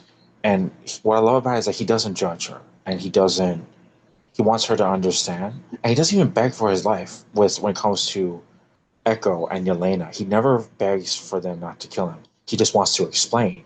Because when he's trying to tell Yelena, no, Mm-hmm. I can tell you exactly what happened. I promise you I didn't kill her. It should have been me. And I do like the fact that Yelena knows, she knows it's true. And then it kind of makes it sadder. Especially when we see it later on in Thunderbolts. She realizes that, like, Clint explains, oh, yeah, she had to kill herself to do this thing. I wanted to do it, but she had to save me. And she Mm-hmm. knows deep down Natasha did it. And of course, it even ties to the suicidal depression themes in Thunderbolts too. Like, people really forget how Oh yeah. important Hawkeye is, Oh yeah. not just to Clint, but just to the other characters in it. And that's why I'm very excited to You see know, uh, uh, Kate and them um, come back and all this stuff. earlier we talked very briefly about Secret Invasion. Mhm. One problem that I have in that show is that Fury doesn't tell any of the other characters Yeah. that Maria Hill died. Mm. He's not the only person who had an emotional connection Connection and to her, rapport. Yeah. and like Hawkeye definitely had a relationship with her, Yeah, yeah. and he and Fury, like, in that show, he keeps acting like, oh, this is personal. This only affects me, and it's like, no, no, her life meant a lot to so many other people as well. This isn't just your personal fight. I Yeah, and yeah. it's honestly a little disrespectful to all the other people that she knew that he just didn't tell them. Yeah. Like It's we're seeing we still to this point don't know if any other characters in the MCU even know that she's dead. that's one of the things why, okay, this is what they should have done in the MCU. I respect why Kevin Feige wanted to wait for Avengers films, but he still should have done event films. Like Secret Invasion could have been an event film where different people show up, like different characters, right? Um, Asgard being attacked by Greek gods, that could have been an event film. We could have called it, could have named it after the Marvel event Siege, where Asgard's on Earth and crazy shit happens. You could have done different event movies. I think There, big problem is that they just felt like any event film has to run up Endgame, and it's like, yeah, no, we could have had you could have with Avengers films, everybody you would have liked if we had a small Avengers film before or Doomsday, so we get to see these characters team up for the first time. And and you like could have, the big thing thing with that to me is I would want that Avengers film to be a villain that's not very big a threat, you know what, so that we can focus on the relationships of our heroes. they could have done. And As I even talked about this with my brother and some friends of mine. They could have made villain films where heroes will show up to fight them. Like, hmm, if they did, a team from a comic from the comics is the Masters of Evil. If you did a Masters of Evil movie that was like, say, Zemo, the leader, the power broker, Shang-Chi's sister. It had all these villains teaming up to do something together. And then you had the Avengers show up to combat them and meet each other. That could be something. oh You know what yeah, I mean? and Just like like, to me, with the Avengers films, the thing I enjoy most is the character interactions, yeah. and it's much harder to get meaningful character interactions and when they are facing the literal end of everything, I and think, that's why I wanted a smaller Avengers film, and I wouldn't mind no, if it no, was like against Masters of Evil or something like that. That just something small so we can focus more on them getting to know each other, them getting to understand their dynamics with each other.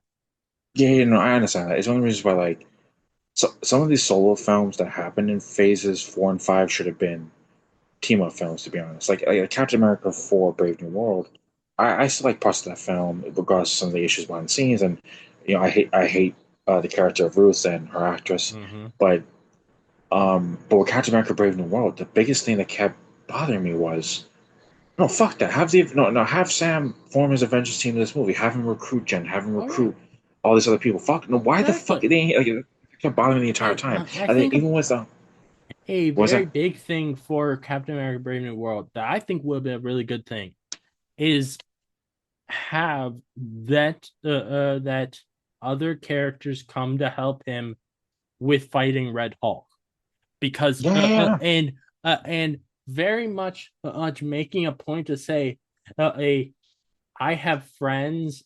I don't have to take on everything myself. And because I think that's a Yeah, yeah. very powerful statement for a superhero movie to make that most superhero movies refuse to make because they want to put everything on this one character. Yeah, it depends on this is a weird love-hate relationship that's happening. And I've seen it in conversations about comic books, and I've seen it in conversations about movies. Like, for example, there's a portion of Spider-Man fans who are like, I want Spider-Man solo films.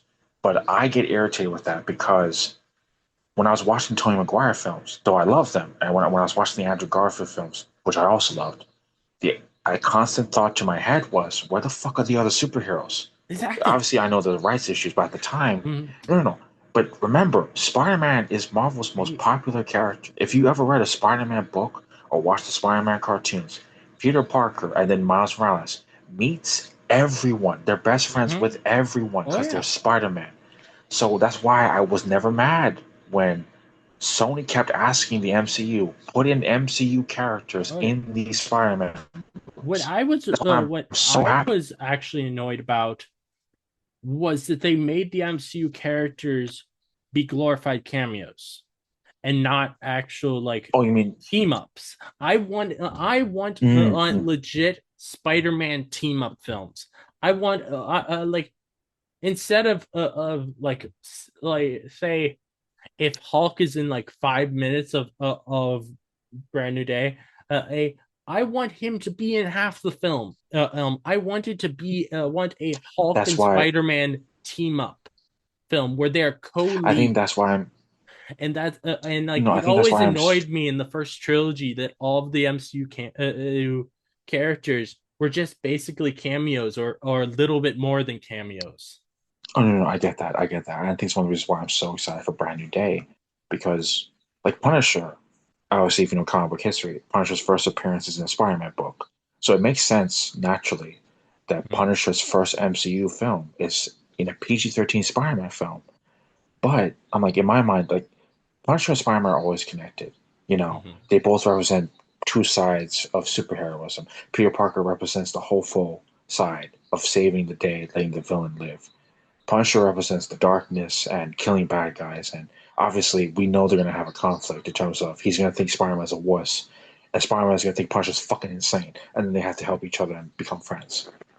And Spider-Man and Hulk, Peter Parker and Bruce, have a big, complicated friendship in the comics. In the MCU, they only met in Endgame at Tony's funeral, And we didn't even get right? to see them interact. No, but yeah, but that's the And only I scene they're yes, oh together. yes, that is the only scene they've been together in, and I hate that because Yeah, I want a scene of them meeting for the first time, but because of them being at the funeral together, we can't get that. you know exactly. That's one reason why I'm very Like, excited for Spider-Man: Brand New Day oh yeah, because yeah, I I'm can very excited with because a that. friend of mine no because a friend of mine asked me because she knows I'm a big Hulk fan, a Spider-Man fan, and I'm a big superhero fan. She knows how much I am about this. So at one point, so she and some other friends, they were asking me when Hulk was first announced, why is Hulk in this? And I went, okay, one, they can't do the lizard. The MCU can't do the lizard yet. But two, remember in Spider-Man: Homecoming, Norman Osborn doesn't exist yet in the MCU, so they replaced him with Tony. If you think about it on paper, Tony Stark, billionaire scientist, incredibly influential in Peter's Mhm. life, and he's a mentor. He's a terrible mentor to Peter, like how Norman Osborn usually is to Peter and everything. but they both help each other grow. When it comes to the Hulk and Bruce Banner, he represents the Avenger side of Peter, calling back to him. Because remember, Peter's not an Avenger anymore. He's street level Spider Man. Punisher represents the dark aspect of being a street level superhero. Hulk represents the scientific superhero aspect of Peter. Mm-hmm. They're going to be there, and they're trying to. And I even told them, no, Peter is angry, and he's going to get reminded what anger is from Hulk and from Punisher. He's still grieving at May. He's still alone. He's still trying to be the hopeful Spider-Man, and I think Frank and Bruce are going to help him, whether on purpose or by accident. Yeah, I mean, well, I because like when they think announced, at least with Hulk, he will be on purpose trying to help him. yeah, Um, I could honestly even see the way that Hulk enters the film is him seeing like on the news or saying I video footage of Spider-Man and showing how Spider-Man is very much struggling. I and Bruce wanting to help, knowing what it feels like to be alone. yeah, and I think they're gonna, I think they're gonna do something like that, and that's why I'm really excited for Brand New Day. Because even like when I hear certain stuff, and I'm like, I think this is gonna be because obviously we saw what Destin did with Shang-Chi and how deeply character insightful that film was with Shang, his sister, and the Mandarin, the real Mm-hmm. Mandarin Wenwu. And I'm like, yeah, I can tell because whenever I look at what's been going on with Spider-Man Brand New Day, I'm like, yeah, Frank, Peter's relationship with Frank and Bruce are going to be part of major themes of that film Oh because yeah. I think Peter has to process what he could become. Because you can argue Punisher is not a healthy depiction of grief. Frank Castle let his grief and his depression lead him down a very terrible path. Where even in the comics and even in the MCU, Frank knows he can't change. He can't be happy. He can't be a good person anymore. You know, everyone knows that. Mm-hmm. So Frank is like a warning to Peter. Like, Peter, if you ever become a killer, this is what you will become. Mm-hmm. You become like this. You cannot Well, be this. You have to be better. I've And with heard. Hulk, huh? I was thinking about for Punisher's role in the film. I've heard rumors that Punisher is going to like get an upgrade to his weapons so he can actually like do any kind of damage to the Hulk. I wonder if they will make that be a reference to the Judas bullets that Oh yeah, yeah. it's that were used on Luke Cage. Oh yeah, yeah. I can see that. I mean, hell, I remember when there's this huge rumor, and I think it to be true. Um, they were considering doing a Defender Civil War in the Netflix shows, and Punisher was going to try to take out Luke because he doesn't know I Luke. think So I really think that where the Netflix shows were headed before they got canceled is I think there was going to be a Defender season two, and I think Luke was going to be the quote unquote villain even though because obviously at the end he so was going to change. I think what they were setting up with the what we saw at the that at the end of Luke Cage was that him being a crime lord, it would start taking over him, and Yeah. so his friends would have to come and pull him back out of the dark. Oh yeah, it was going to be an intervention season. Like I feel like that's where they Nothing to be were was. going, and because outside of having the other or superheroes do it, nobody else in the Netflix shows was going to be able to defeat eat Luke. Yeah, yeah, yeah. Oh no, because even when I found out some rumors about the Defender Civil War storyline, I'm thinking to myself, okay, yeah, Frank would try that. He has no weapons that could do that. So he will probably lose a fight. Dead will have to save Frank. And then Luke was like, what the fuck are you doing here? Because remember, a lot of them thought Matt was still dead up until the events of season 3 of Daredevil happened. You know, so then it'll be interesting what happens. I still think versions of that thread will come back later. We'll Yeah, see. I'm And very curious with Luke Cage if they will still have him be a crime lord when he uh, does return. yeah, I think they'll explain it soon. And again, it's incredible. It's just when we were trying to talk about Hawkeye earlier, but again, it's incredibly funny when you realize that Hawkeye is a gateway to the Netflix verse, making that Mm-hmm. canon, right?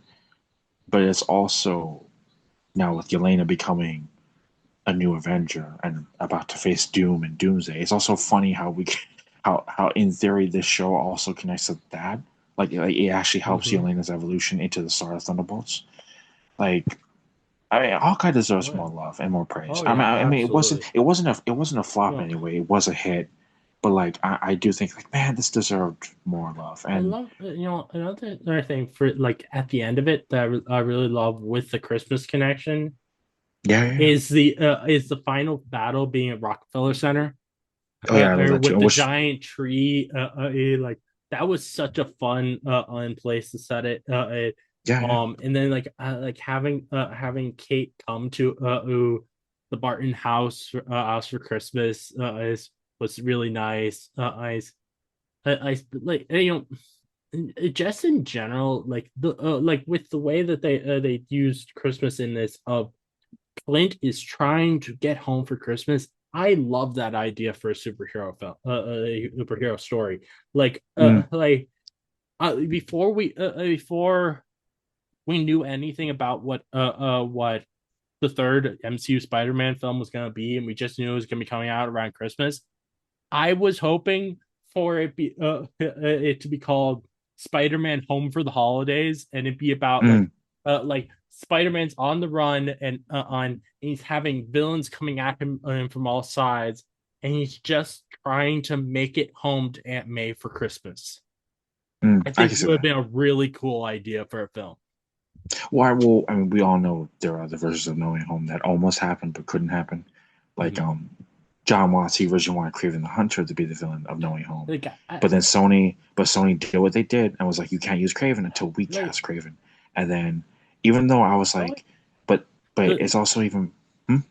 I think like with No Way Home, even though what we got, yes, it's cool seeing the other Spider-Man again.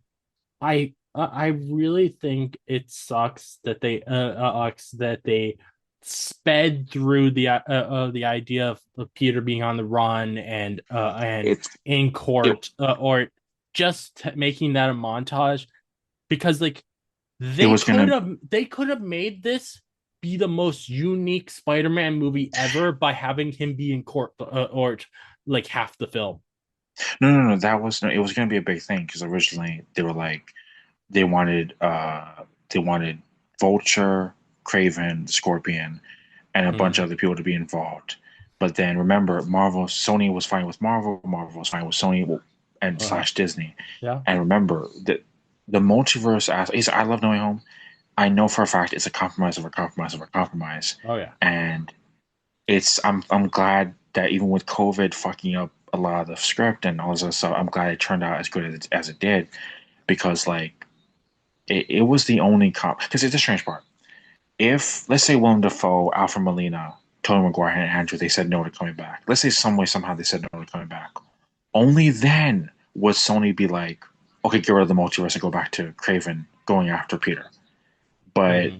the only thing that's had to say the same, because even Marissa Tomei talked about it. She's like, no, they told me I was gonna get killed in the third Spider-Man movie. What? They originally wanted Craven to kill me, but then they changed it to Green Goblin because they knew they looked at the other villains that was around and I was like, only he can do it Mm-hmm. because Green Goblin is Spider-Man's Joker besides Carnage, you know. Yeah. And but so like it worked out so well and it did its job of resetting things for Peter's life, you know, which why I'm really excited for Brand New Day because now they're going into it's still comic booky.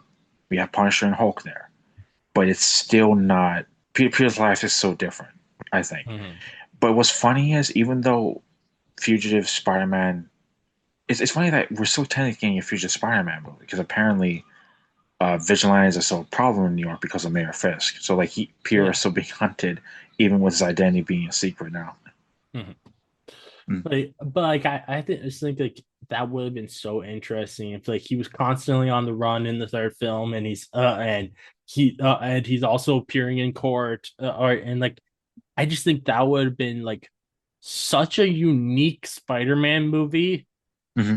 and the multiverse aspect though it's fun Hmm. feels like a little bit of a cop out. Well, yeah, it's one of those things where like, even like some friends of mine who like that film do say like the first act is the weakest part because it does fast forward a lot. It's like we The only had the save. biggest reveal in Spider-Man history, and then it's dealt with in 5 minutes. No, no. Well, I mean, again, it's. 'Cause I remember like when they had some concept art and some stuff that leaked, and I'm like, okay, this would have been cool. And then hell, there's even like one idea. I would have been shocked if he said yes, because Jake Gyllenhaal doesn't like doing sequels. But supposedly Mysterio was supposed to come back in this, having faked his death, Mhm. because it's fucking Mysterio. It's an illusion. Everything's an illusion with him. And Yeah, he was supposed to do there was something. set photos. I was teasing a Mysterio cult. Yeah, yeah, yeah. And then, um, yeah. But it would have been interesting. That's why, like, I do think with Spider-Man Brand New Day, they're gonna have to. I remember Kevin Feige, he did an interview like 2 years ago, like a year and a half ago. He said he wanted Spider-Man Peter Parker. And he and Tom Holland, they said they both wanted Peter Parker to become a major figure in the street level side of the MCU. Mhm. And I'm thinking, that's a cool idea. But for him to become a street level side of the MCU, Sony doesn't want Tom Holland to be in the Disney Plus shows because there's a bunch of contract issues. So he can't be in the Disney Plus shows. Okay. Punisher's in this movie. The only way to fully symbolize, in my opinion, that the street level side of the MCU has accepted him is if Daredevil's there. You know what I mean? Because to me, Daredevil's the Mhm. captain of this whole fucking street level thing. So, like, if Daredevil does show up in Spider-Man Brand New Day in the third act, I wouldn't be shocked. You Mhm. know? Yeah. Because it's New York. It's New York City. Oh yeah. But we'll see. Yeah. I think we've talked about most of us everything about and Hawkeye. So I'm gonna wind this episode down. Yeah, yeah, Um, we talked about a lot. Sorry about it. it's all I right. mean, No worries, man. Ed, thank you so much you for might have to joining retitle me. this. No, thank you. No, this was a lot of fun. And you know what's funny? If I ever do talk about Hawkeye again, like in something separate or maybe make a Mhm. video, I'll let you know. Um, but yeah, but again, I do hope people will go watch Hawkeye. And also another thing, for the most part, Hawkeye is very self-contained. They do Oh yeah. explain things if you don't know anything. So if you ever do want to watch, to any curious Marvel fan, if you haven't seen Hawkeye and you want to watch something for the holidays that's Christmas themed, besides the Guardian special, go watch this. I think you will like it. Oh yeah. Absolutely.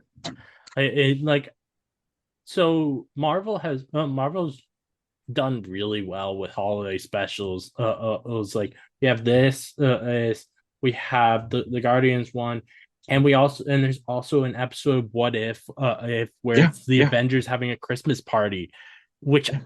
I love that episode so much because it's just so goofy, and it embraces the holidays so much. Mhm. I like I wish there were more or holiday superhero media. Like you know, ever since the She-Hulk show came out, I've been begging Marvel to make a Hulk Cousins holiday special. I think it would be so much fun to see like how the Hulks celebrate Christmas. Like I can just imagine like um Hulk goes to She-Hulk and asks for her help to try and give Scar a good Christmas because due to everything that's happened in Bruce's life, it's been a long damn time since he's celebrated Christmas, so he's kind of forgotten Mm. and like the steps to do it, and like I think that like something like that would be such a fun thing. And I've been begging Marvel for the past 3 years to do something like that.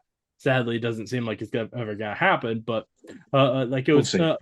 um like I literally asked that in a Marvel Q&A for She-Hulk and they actually had a video of Tatiana Maslany responding to that question. She was like, hey, I would love to do that. She said she wanted to see how big the Hulk's tree is which is awesome.